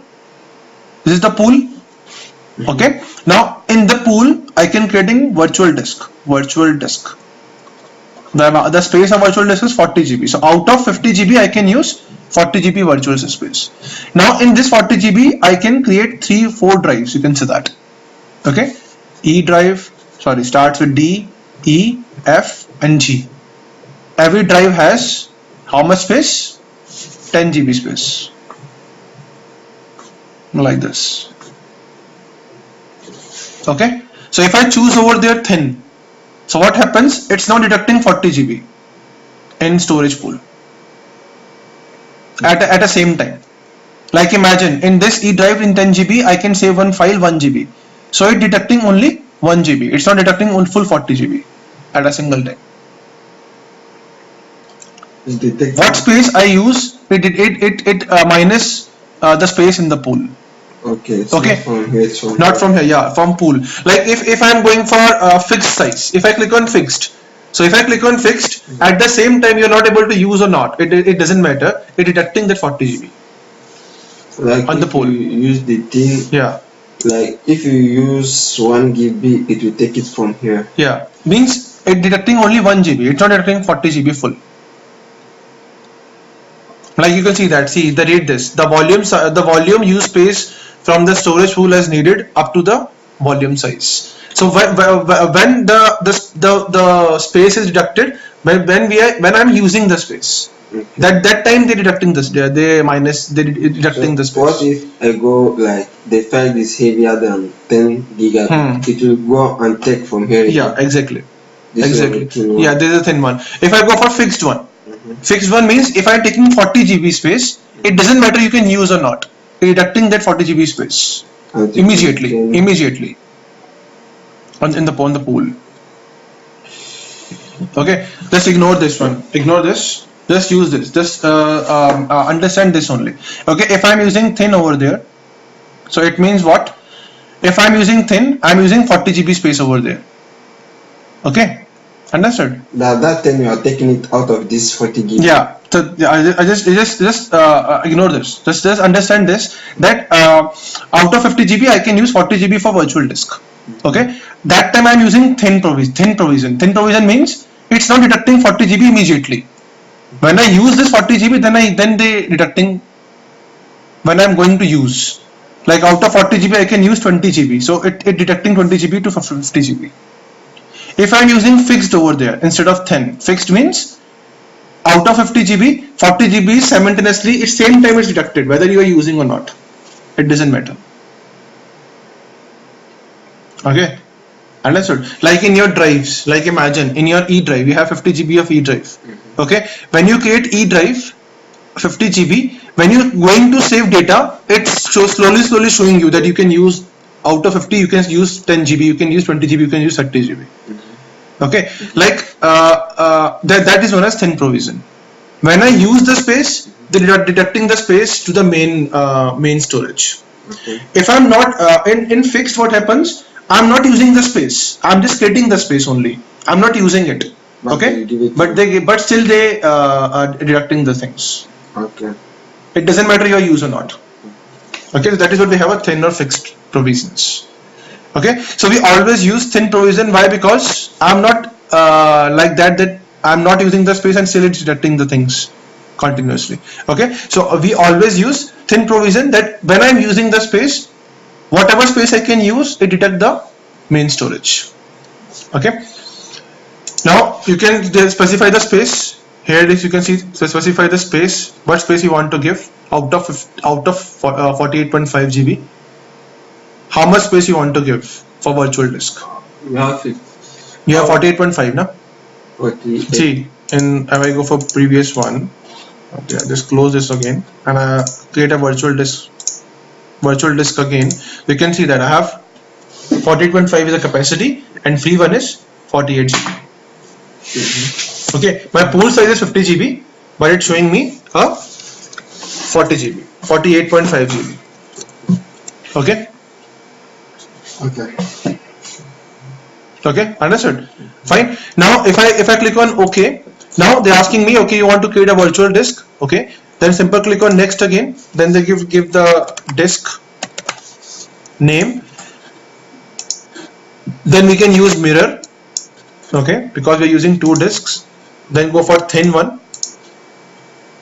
Now they're asking you that out of 48 GB, how much you can put it over there, how much you can want to create the virtual disk. Okay. So I go for 30 GB, imagine over there, 30 GB. Okay, for disk one. Okay, so now the simple click on next again, and you can see that. See this one. Server is this. My pool size, my pool is pool one. The free space of pool is 48 GB. Out of 48 GB, I can create one virtual disk. I can give out of 48 GB, I can give 30 GB for this particular disk. Okay, simple click on create. It's creating now, and then click on close. Okay, now I can see that I have a I have a virtual disk over there.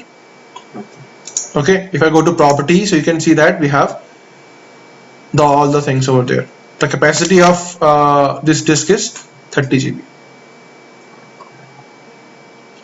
Confusing things. Okay, try to understand the things over there. Okay, first we combine the virtual physical disk to pool.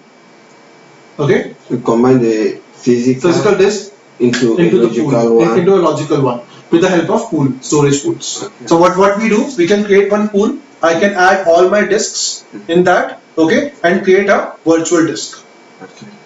Sorry, first we can go for logical disk. It's a logical one, 50 GB. Now out of 50 GB, I can create a virtual disk, 30 GB. Okay. In that 30 GB, I can make some drives. Understood? Yeah. I will watch it again soon. Yeah, like see, if you go to disk management, then they're showing you that we have a 30 GB see. Over there you have a disk 3, 30 GB. They're not showing you now one disk 1 and disk 2 Yeah, that's sure. because it's a logical one now. So if you open File Explorer, you will see only two disks, E and this one. Yeah, this one. That's it. C and this one, which we are created over there. Okay. Like imagine I can create some see once over there, then you can create, then you do the practice. I'll give the practice also. Like see if you go for next, and I can go for 10240 10 GB space in, out of 30 GB for E drive. Okay, and see out of 30 GB 10 GB is there, and rest 20 GB I go for F drive. This is the F drive I can create over there. Okay, now you can open your Explorer. What they're showing you in Explorer, what they're showing you. C drive is for 30 GB for disk 1, and disk 3 we have E and F 20 and 20 GB. They're not showing you that disk, that one disk. Yeah, I'm not sure. They're not showing you disk 1 and disk 2 because it's a logical one now with the help of storage pool. Understood? Okay, now do practice ones because it's a typical things. You need to understand the things correctly. Okay.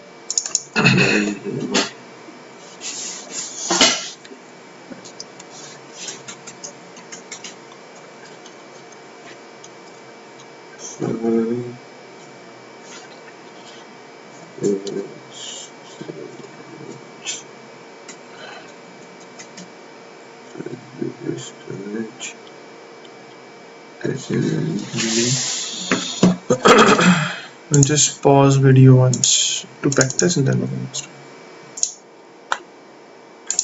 Okay. Hyper-V.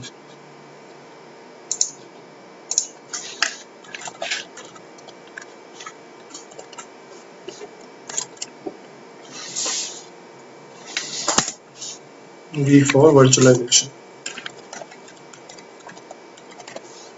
Virtualization.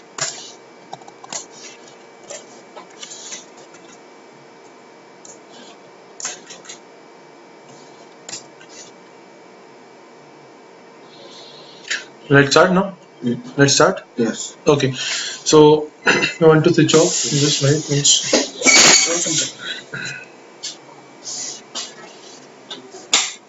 Okay. So as we see, we did already virtualization.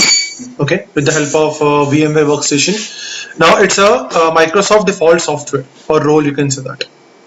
Okay. So what is that? It is a Microsoft default role. Microsoft default role in servers. Okay. We use this. Use this in client also. Like I install VMware Workstation in client. Okay, so we able to install Hyper-V also in client operating systems. Okay, you said you install VMware in client. Yeah, like see if you see that, like I have a Windows 10 operating system and I can install Workstation over there. Okay, so same in that, like if you're talking about the Hyper-V, so Hyper-V is available in client OS also. It starts with Windows 8. Windows 8 we have Hyper-V. Windows 10 we have Hyper-V. Okay, so we can install Hyper-V in client operating systems also. Okay, for virtualization. Okay, client OS.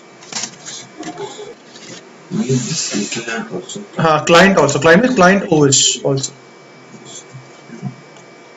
Client machines also. Okay. We can use this client using client machines also, client OS also. Okay.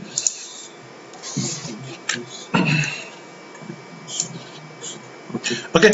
Now, if we're talking about the virtualization, so virtualization has two types. Okay. Virtualization has two types. Two types. Okay. Number one, as you can say that software-based virtualization. Software-based virtualization. Okay, we have softwares. We need to install software and we can do virtualization like VMware, Hyper-V. Okay, and we have hardware-based virtualization also. Hardware-based virtualization.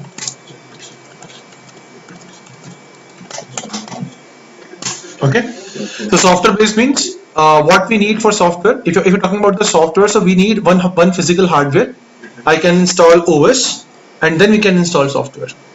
One physical hardware. Yeah, like this. Like if I go for like this. The one we did on. Yeah, the one we did on right now. Yeah, like we have a hardware. This is my hardware. Okay, in that I can install. If we have a software layer, means OS layer. This is my OS layer. Okay, and then I can install my virtualization software. Okay, like this. Like this physical machine. Yeah. VMware. Yeah, exactly. With the help of VMware, we install a short. Yeah. This is the hardware we have. This is a hardware like my physical machine, and then we are going to install OS. OS means operating system, like any operating system, like client or server, and then we can install virtualization software, like anything. Like we can go for VMware or Hyper-V with Microsoft. Okay, and then we can create the virtual machines. Okay, like we have small virtual machines. Like this is the VM1. As per my hardware requirement, okay, I can create. Imagine 4 VMs. So this is the VM we have. Okay, we can create VMs. VM. This is also a VM. VM. This is also a VM. Okay, every VM has their operating system. Every VM has their hard disk. Every VM has their RAM. Okay, so in there they have a hardware requirements. Like every VM has their hard disk, RAM, processor, everything is that. Okay, so this is what we have a software-based virtualization. Okay, if we're talking about the hardware-based virtualization, so how it's look like? If you're talking about the hardware-based virtualization, hardware means like this is the software-based, and if we're talking about the hardware-based, so this is my hardware. You can say that this is the one layer of hardware. This is my physical hardware. You can say that I purchase one system. This is the hardware, and what I do, I don't have any software. Means I don't install any OS. I directly install virtualization software on the hardware. Okay, like VMware. Like VMware EXSI, the server base. Okay, like this. Like so that OS you install. Yeah, I don't want to install any Microsoft OS in that. Like in that case. Windows 10. No Windows 10, no Server 2016. I directly install what? I directly install like VMware EXSI. Okay. It's a server based virtualization software. Okay, different from the VMware. Yeah, different from the VMware. It's a server, you can say that. It comes with the latest one is 6.7 now. Okay, and now after that, what I need to do now? Then we can create the VMs. This is the separate VMs that. Okay. I do like this over there, like this. It's still recording. Yeah. Okay. It's recording. I think it's recording me. Yeah, it's recording. It's recording. Yes.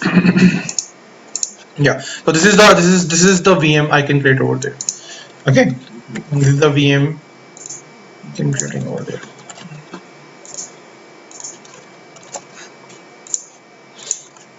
Like this. So what the difference is? Now the difference is that this is known as a hardware based virtualization. I don't want to install any OS, any Microsoft OS. I'm using the hardware. I purchase one server. In that I can install my virtualization software like VMware EXI or Windows Server 2016 Hyper-V edition. Okay, I can install directly on the virtualization software and then we can create the VMs. Then we can go for virtualization.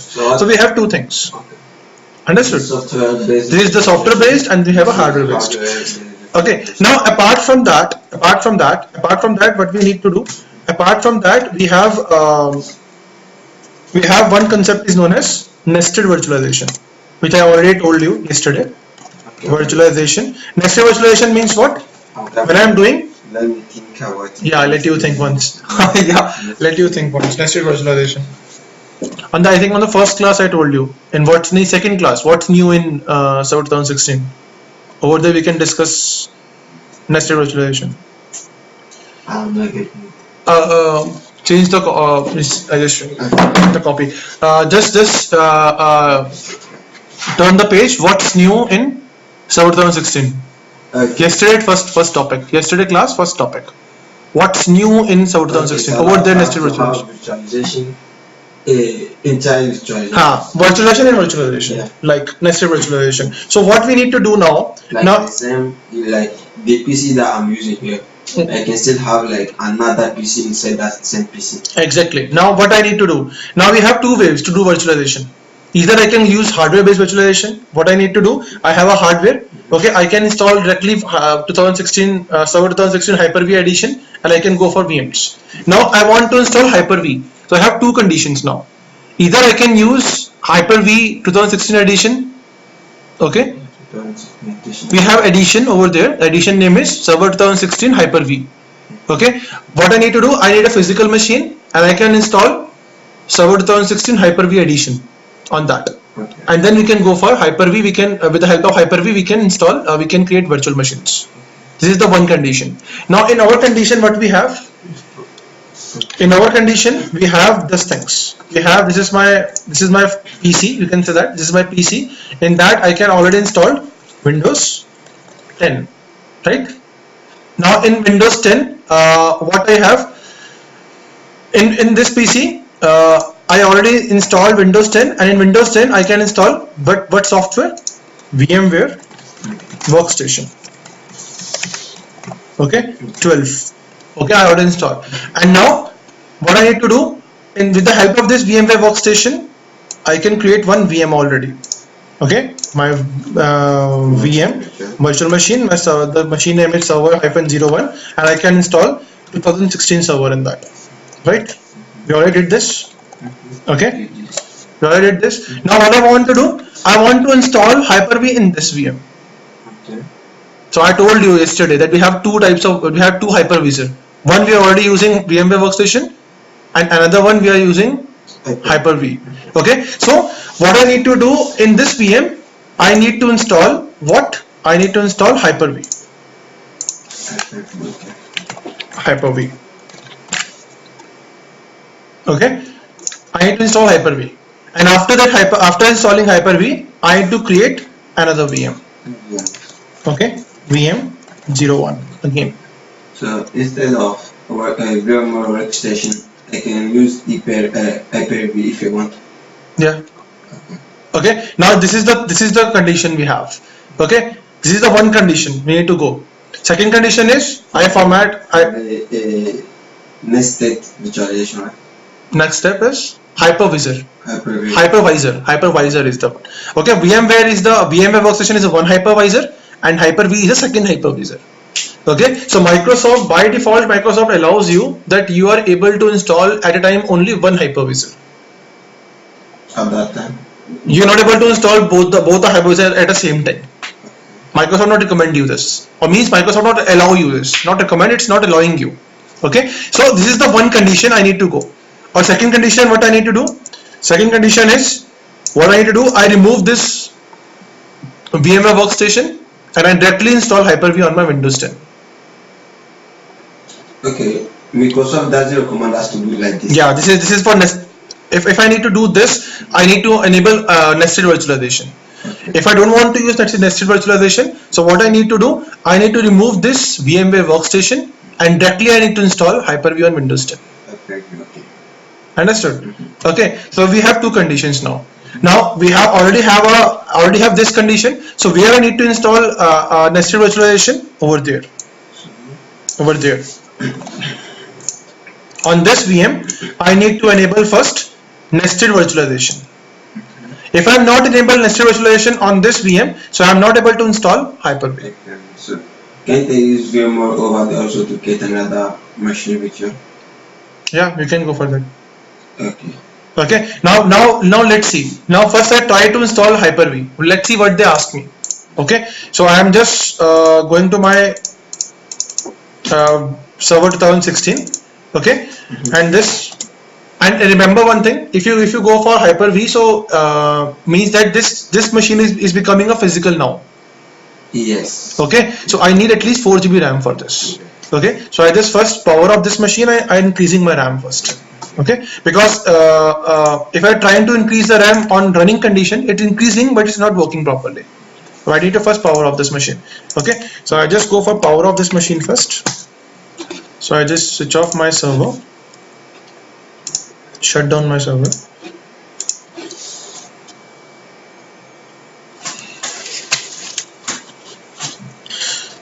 Now I'm going to install Hyper-V, so you can see the error. Please see the error carefully. Okay. Now first I need to edit the virtual machine settings and I increase my RAM. So if I go for 4 GB, so the MB is 4096. Okay. When you multiply 1024 into 4, the answer is 4096. It means we can go for 4 GB. Okay. So now I just click on OK. Now we have a 4 GB RAM in this machine. Now I'm going to power on this machine now. So this machine becomes a physical. Yeah, it's become a physical for Hyper-V. Okay.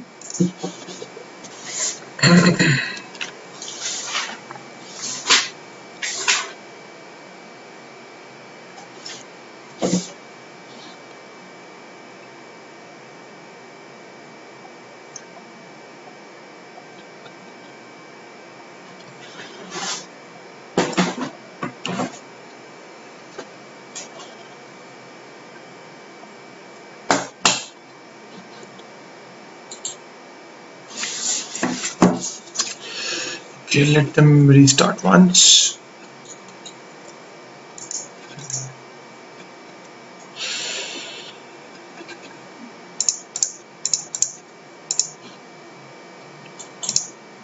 Recording is running.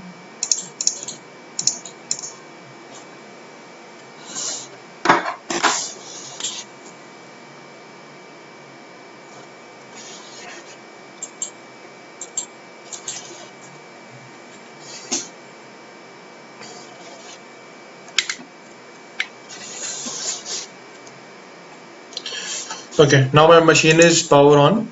Now you can see I just trying to install Hyper-V on this.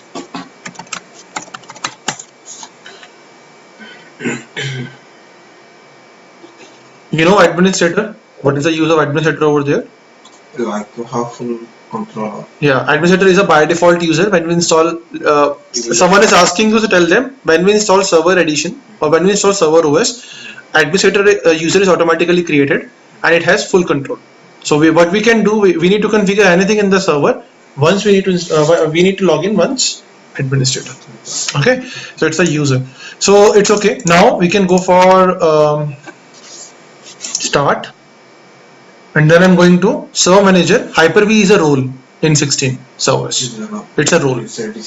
Yeah, it's a role. Okay, 2008 onwards, 2008 R2 onwards, we have Hyper-V is a role inbuilt in the servers. So we need to install the role.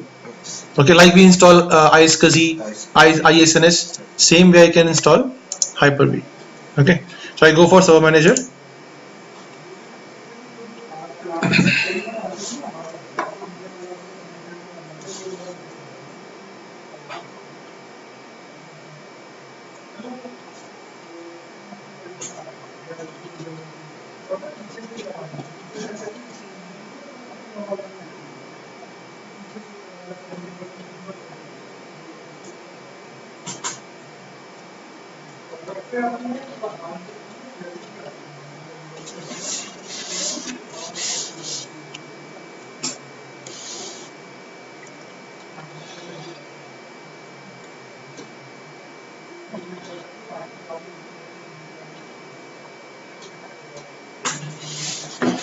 Okay, so now just click on add roles and features. Okay, and then simply click on next. Role based or feature based installation. Next. Then they give you the my server information, and then you have the roles. Okay, so you can see Hyper-V over there. Okay, just check this option Hyper-V add features. Okay, now they give me one error. Let's see what the error is. See, Hyper-V cannot be installed. The processor does not have required virtualization capabilities. और क्या बोल रहा है? The Variety process found problems to server to which you can install features. The selected features are not compatible with the current configuration of your selected server. Click OK to select different features. What it means? It means that why is not able to install Hyper-V? Because we already go for virtualization.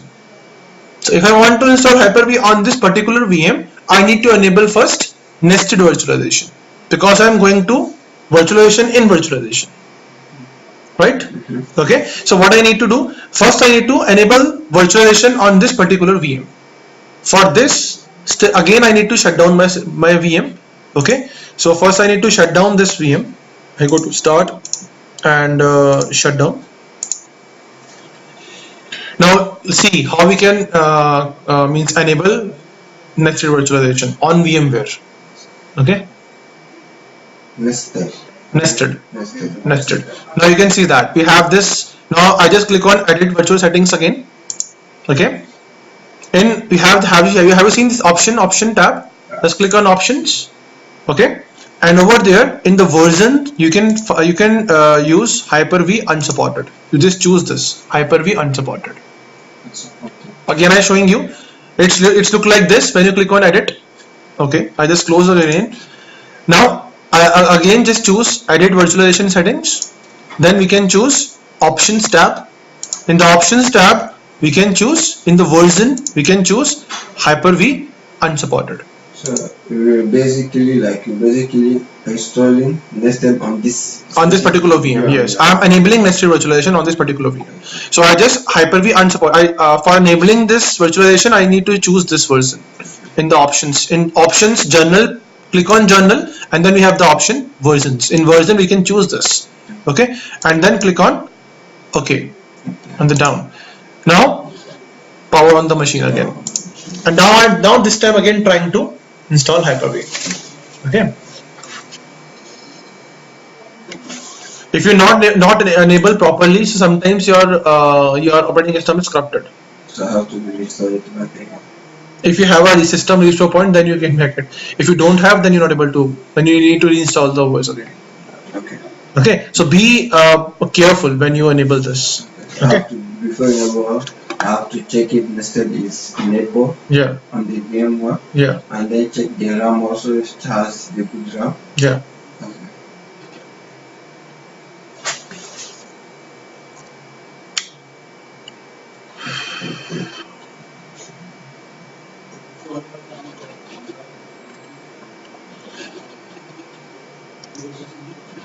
And sir, what's the benefit of using software-based virtualization or hardware-based virtualization? See, if you want for software-based virtualization, so you need two subscriptions, means two licenses. One is for your OS, okay. One is for your software. If I go for hardware-based virtualization, so we need only one license. This is the benefit one. Okay, and your hardware-based virtualization is more powerful as compared to software-based. Okay, so let's go for login with this server, and then we can go for ABC at 123.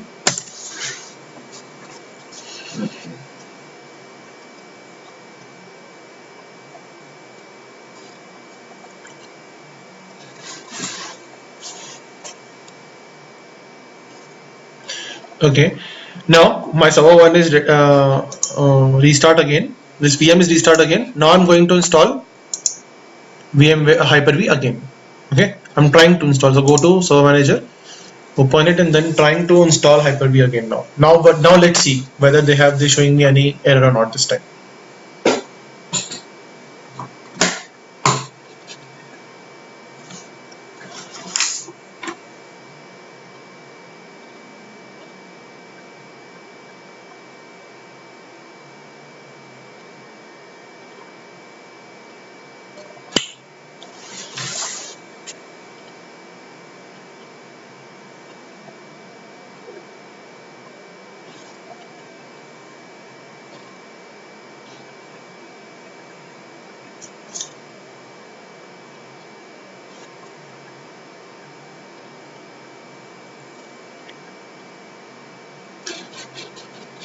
Okay, now add rules and features. Click on add rules and features. Now click on next, next, next again. Now rules, you can choose Hyper-V. Now add features. Now let's see.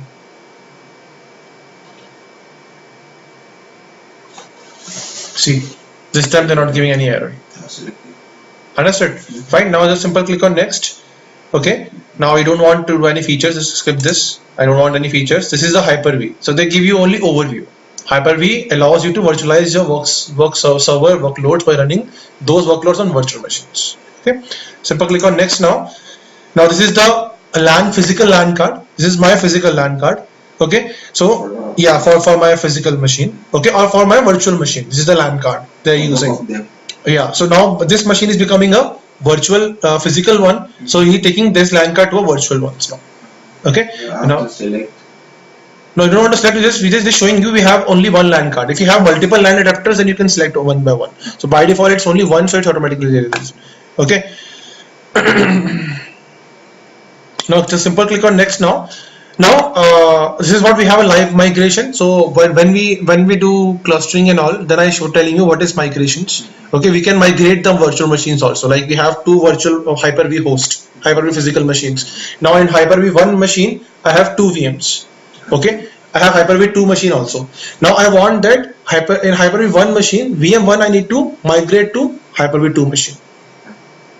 I'm not switching the VM. It's running. VM is running and it's migrating automatically in the background. That is known as live migrations. Okay, so we can do this. This means upcoming when you go for clustering and all. I'll showing you. Okay, a simple click on next now, and then this is the default location of virtual hard disks for Hyper-V. If you install any virtual hard disk with the help of Hyper-V, so where it saves by default. This is the location for your Hyper-V virtual hard disks, and this is the location for your Hyper-V virtual machine. You can change the location also. The first one is for First one for virtual hard disks, and second one is for virtual machine. Virtual machine configuration files. Whatever you can configure in the virtual machine, it saves in this. Okay. Now the simple click on next now. Restart is required. I automatically I enable this automatic restart and then click on simple install. Okay, once it restarts after installation the Hyper-V. Okay. Understood now? Okay, so what we do, we first enable nested virtualization on a particular VM and then we can install a second hypervisor. Okay.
Now it's restarting. Huh?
It's running.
Okay, now see. I think Hyper-V installed. It's restarted now. Now go for ABC 8.23.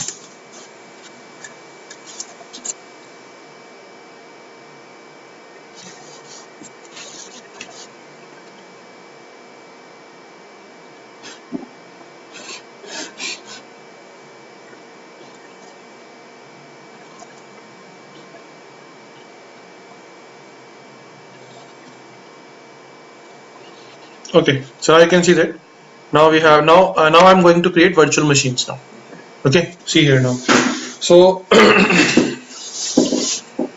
I already installed Hyper-V, so I just go to start first,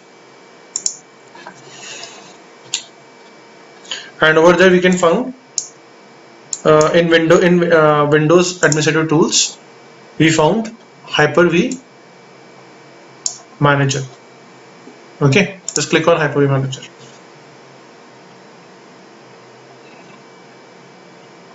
Like in VMware we have home page, we have everything, create virtual machine, everything. Over there we use Hyper-V Manager to manage everything. Okay.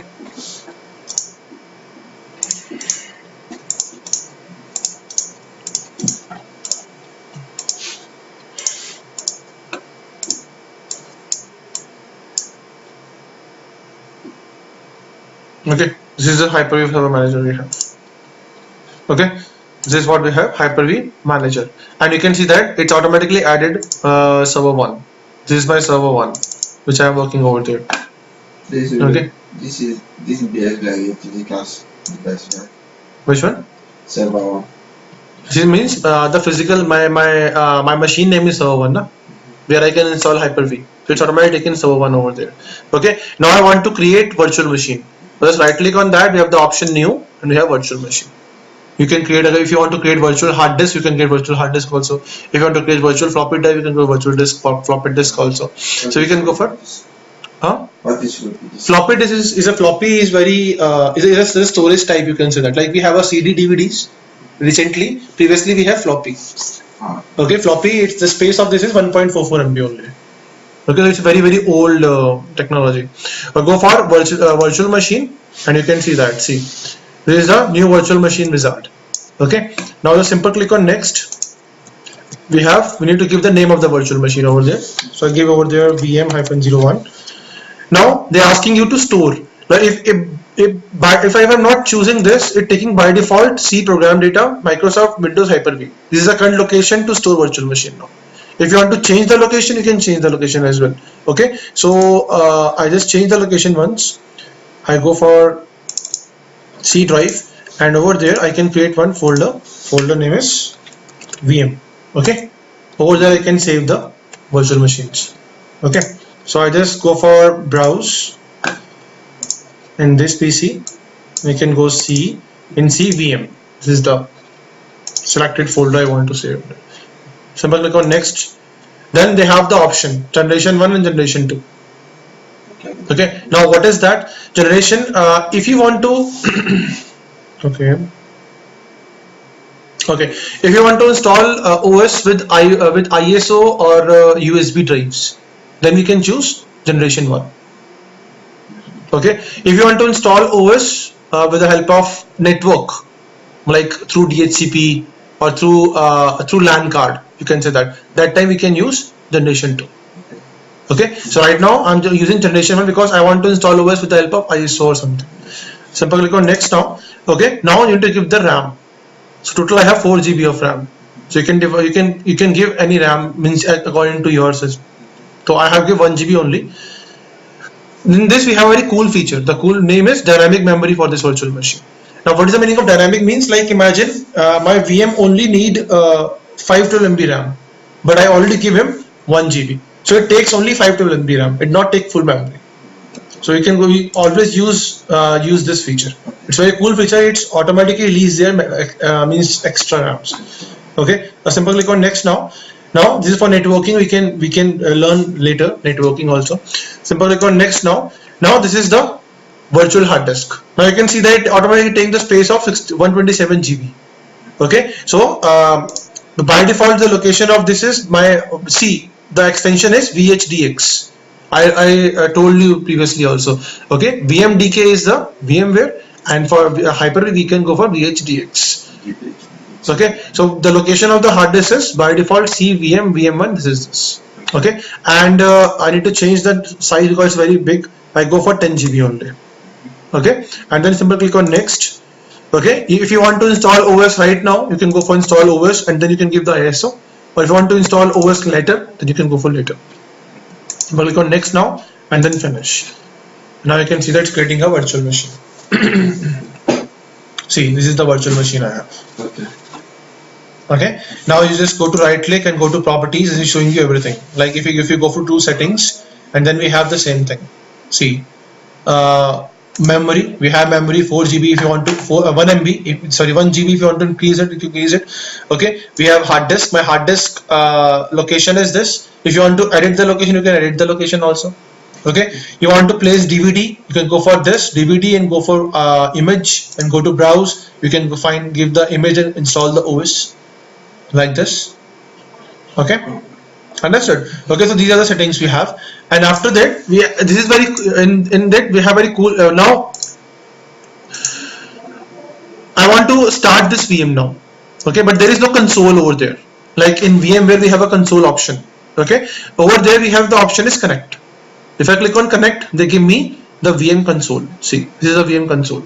So if I start this VM, they give me all the console over there. This is the VM console. See, it's look like started now. Hyper-V.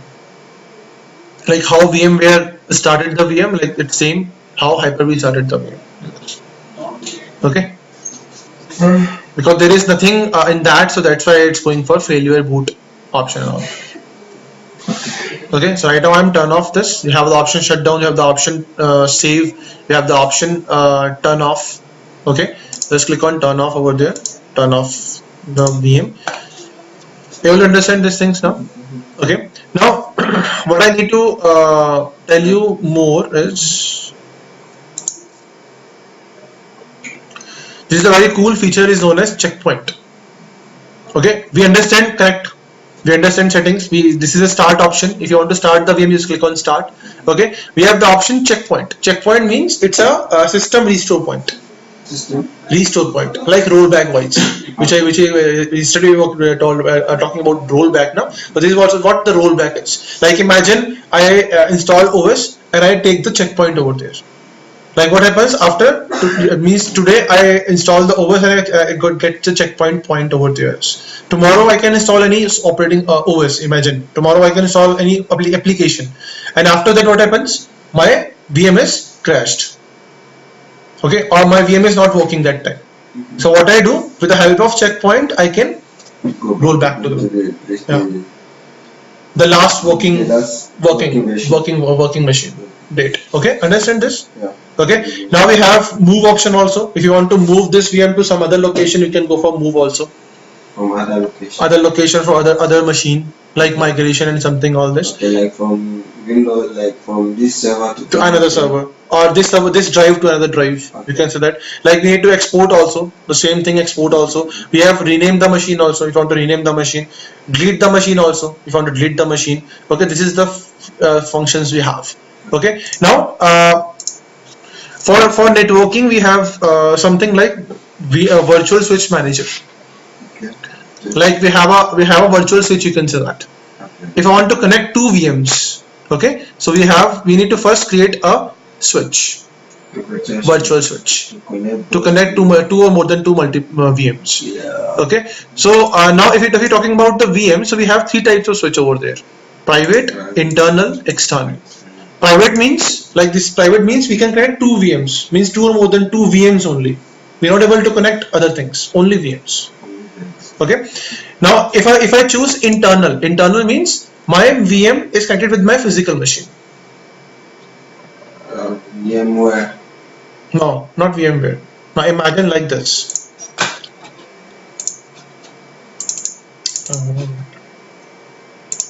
Like this, like.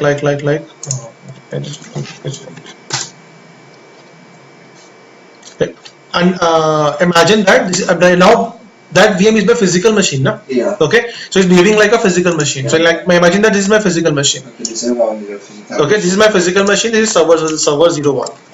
Okay, server -01. Okay, and what I do, I can install Hyper-V in that, right? So this is I can already install Hyper-V. I can already install Hyper-V in that. Hyper-V, with the help of Hyper-V I can create one VM, right? This is the VM. This is what VM it is. Okay, this is the VM1 which I created already. Okay, now imagine I can create another VM. I have created two VMs now. Imagine, okay, I have two VMs. With the help of Hyper-V I can create two VMs. Okay, this is VM2. Okay, now if I am talking about private switch, so private switch is used to connect two or more than two VMs in same server. Okay, same server. In same machine, I have two VMs. It connect to more than two VMs. Okay, this is private. Okay, so this is, you can say that in there we are using between these two VMs we are using private. Okay, so this is the private one. Private switch. Private switch. Okay, this is a private switch. Now what I want to do, I want to connect this two VMs with my physical server also, server one also. I want that if I'm creating anything in my server 1, if I have a file in my server 1, so I am able to access this file with the help of this VMs. Okay, I want to connect these two VMs with this server. So in that case, what I need external switch. Okay. Understood? Sorry, internal switch. I'm my mistake. Internal one.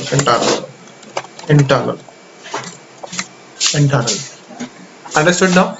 Okay. So if I want to connect my VMs to my physical machine, then we need to create internal switch. So internal switch do both the things. It connects between the VMs also, or it can do between the physical server to VM also. Okay. Now imagine I have a server 2 over there. Okay. Imagine I have a server 2 over there. This is my server 2. Server 2. I can install again the same thing. I'm installing Hyper-V on this server again. Okay. This is the Hyper-V.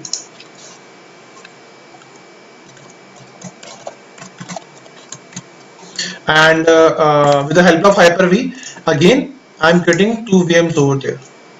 This is one and this is two.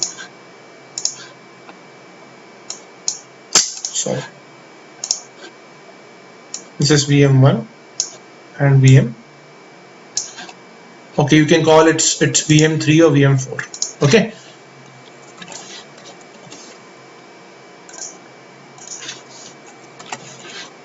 Okay, understood. Now what I want to do, I want to connect these two VMs to these two VMs. Okay. Understood? Okay. What I want to do, I want to connect this VM to this VM. Means VM1 from server 1 to VM3 to server from server 2. So what I need to do, I need to one external one. Understood?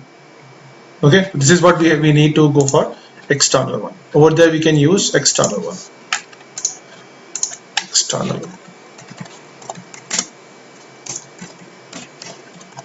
Okay, so in between we can create external switch over there. So with the help of external switch we can connect these two servers and we can connect these two VMs. Means my server VM I want to connect to another server VM.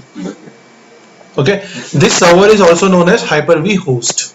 What it calls? Hyper-V host, the physical server where I can install Hyper-V. This server is known as Hyper-V host. Server 1. Yeah, server 1 and server 2 is also a Hyper-V host. So we have two Hyper-V hosts. Number 1, number 2. So with this external switch, I can connect those two 4 VMs together. Yeah. This external switch is used to connect different server VMs. Okay. So I can specify like I want VM1 to be connected to VM3. No, we create only external switch. That's it. Okay. And then we can define the external switch to all the VMs which you want to connect it.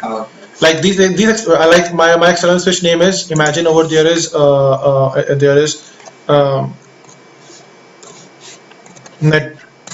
network 01. Okay, so I define this network 001 switch to this VM also and this VM also. Okay. Then it's automatically connected with each other.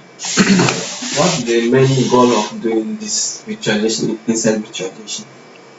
Which one? Nested virtualization. Nested virtualization. Nested virtualization. What is the use? No, yeah, the goal of doing it. Like the call of like doing is like if like imagine now my like okay, we take a simple example. Okay. Like imagine that I have my company. I'm using all VMware. Okay.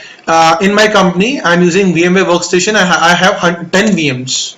I'm already created. Okay. Now I want Hyper-V. So what I need to do? Nested. Now instead of nested, what I do? I have two things. I have two ways. Either I can go for nested one, or what I do, I remove all VMs. I remove all my VMware Workstation. I install Hyper-V and then I go for creating again the infra. Okay, so if sudden I want two hypervisor, that in that case we can use nested virtualization. Okay. Okay, like I'm trying to see like why do we need to do visualization inside visualization? We can do just one visualization and it's okay. Yeah, it's working. Okay, but that's why I told you, na. If somewhere in case I need Hyper-V, so that time what I need to do? It's a necessity. Like you can say that some software is working on Hyper-V only. Okay. Okay, or some application working on Hyper-V only. In that case, we need Hyper-V. So in that case, we need to go for nested virtualization. Understood? Okay, so it's for need. It's not compulsion that you need to go for nested virtualization. It's only need. You can say that. Okay, so like this. So like this, we have three types of switches: private, internal, external. Okay. Understood? Yeah. Okay. So this is what we have. Like we understand. See there, we understand this new also virtual machine, how we can create virtual machines. Now we have a import virtual machine also. Import means like I already create virtual machine somewhere else. I need to add there. Okay, so we can go for import virtual machines. Okay, then we have VMware Virtual Switch Manager. We already read this. I mean, if you want to create a virtual switches. Okay, then we have a edit disk. Edit disk means if you want to edit your disk, like see, right now my disk is like, see, if I give the path, where is the virtual disk located? Like if I give the path, my disk is located in there. I think in VM1 I have a virtual disk. Okay, I just open it. This is the disk we have. Okay, now if you want to these three things in your disk, if you want to compact disk means if you want to compact means compress, you can say that. If you want to compress your hard disk space, shrink or compress, you can say that. Like WinRAR is a compress software. Okay, so if you want to compress your disk, you can go for compact one. If you want to convert your hard disk, like right now my extension is VHDX. I want to convert to VHD. No. Do two extensions we have, VHDX or VHD in Hyper-V. Like in VMware we have VMDK hard disk extension. Okay, VMDK. Now in Hyper-V we have two. Either we have VHD or VHDX. VHDX. Okay, VHDX. Okay, we have two extensions. Okay, so if I want to convert them to extensions like VHD or VHDX, so right now if I go to convert it, so you have two options. Now what is the difference between that? If I'm using VHD, so I'm able to support only 2 GB of size hard disk. That's it, not more than that. 2 GB of hard disk size. If I go for VHDX, so I can take up to 64 terabyte. VHDX is better. Of course, VHDX is better. Yeah. If I need to give 40 GB, so of course I need to go VHDX. Understood? So if I want to convert the hard disk to VHD or VHDX, so we can use convert option. Okay. Now next one we have a expand. Expand means if I want to increase my storage space in the hard disk. Like if I click on next and we have the 11. Right now we have 10 GB size. If I want to extend one, if I want to 11, 12, 13, anything. Okay. Then we can maximum is 64 terabyte, not more than that. Okay, so we can go for this things. Okay, so we have three things in edit disk. Okay, now we have stop services. If you want to stop this Hyper-V services, you can stop the services also. All of them. Yeah, so if you want to stop this Hyper-V services, it means you are not able to run any virtual machine on Hyper-V. Okay. If you want to inspect disk means, what is the meaning of inspect disk? Inspect disk means stop the disk. Stop the disk. Hard disk. If you want to stop any hard disk, so you can go for inspect disk. Like if I'm having two, and I don't want the second one to be used. Yeah, exactly. So you need to stop it. Okay. Understood now? Yeah. Okay, so these are some settings of Hyper-V. Okay. The last option, you need to understand this Hyper-V settings. I'll click on this. Please see closely once that you can see this there. If you go for virtual disk, see this is the permanent, you can say that permanent location. So you need to change our location over there also. After installing also you can change the locations. Hard disk, this is for virtual hard disk. Hyper-V. For Hyper-V virtual hard disk. This is for virtual machines. Okay. This is for physical GPU. GPU is the you can say that it's for graphical processor. If you want more power in the physical CPUs, like this is the feature of your CPU, you can say that. If your operating system is compatible, then you're able to use this GPUs and all. So this ours is not compatible. Yeah, my processor is not compatible with GPU, that's why I'm not able to use it. If you want to live migration, you can go for live migration. See, if you want to enable this, and you have the options for live migration. We can do there also, or we can do with the help of clustering, Windows clustering. We can do clustering in upcoming lectures. Okay, so we over there also we can migrate the VMs also. Okay. When you do migration, do the both live migration EPER and VMware. Yeah, live migration it's for Hyper-V only. It's not for VMware. Okay. Only Hyper-V settings it is. Okay, so if you have a Hyper-V VMs, you want to migrate one Hyper-V host to second Hyper-V host, then you can go for live migrations. Okay, and after that we have a keyboard options. Okay, you want keyboard or not, you want physical computer keyboard or not, what options we need to use on a virtual machine where you want to use keyboard, your physical keyboard where you want to use. Okay, if I'm not using the if I'm unchecked this, you're not able to use your physical keyboard in the virtual machine. So I have to use what? Yeah, you always clicked on this, use on the virtual machine. So your physical keyboard is not. If you check this, so it means you are able to use your physical keyboard in the virtual machine. If I Okay. check it, Yeah, we're not able to go for that. Yes. Yeah, use release mouse. Mouse means like when you start virtual machine, when you click on this, your mouse is not releasing back. So you go for Control Alt to back the mouse. Mouse cursor. So you have the option. What option you want to need? You can go for like this. So these are the option to release the mouse cursor. Okay. Now this is the major options we have. 5 options. Number 1, virtual hard disk, virtual machines. Number 3, number 4, live migration. Number 5, keyboard. Okay. Number 6, mouse. Okay. This is the one we have. Understood? Okay. So try to install in your laptop once. Okay, and then we finish the things now. Okay. So this is what I give you the things that how we can create virtual machines and how we can go for in Hyper-V. I should do it now. Yeah, we should do it now because we have still 15 minutes left. Okay, so go for just try to do once, at least enable nested virtualization. Okay, then you can go for that. Okay. Can I put it on like pause and increase the RAM? No. You need to power off once. You increase it. No need to worry about it. But it's not applying actually if you're not power off. Okay. So I just stop the recording now. That's it for the day 3. Okay. To 4 giga. 4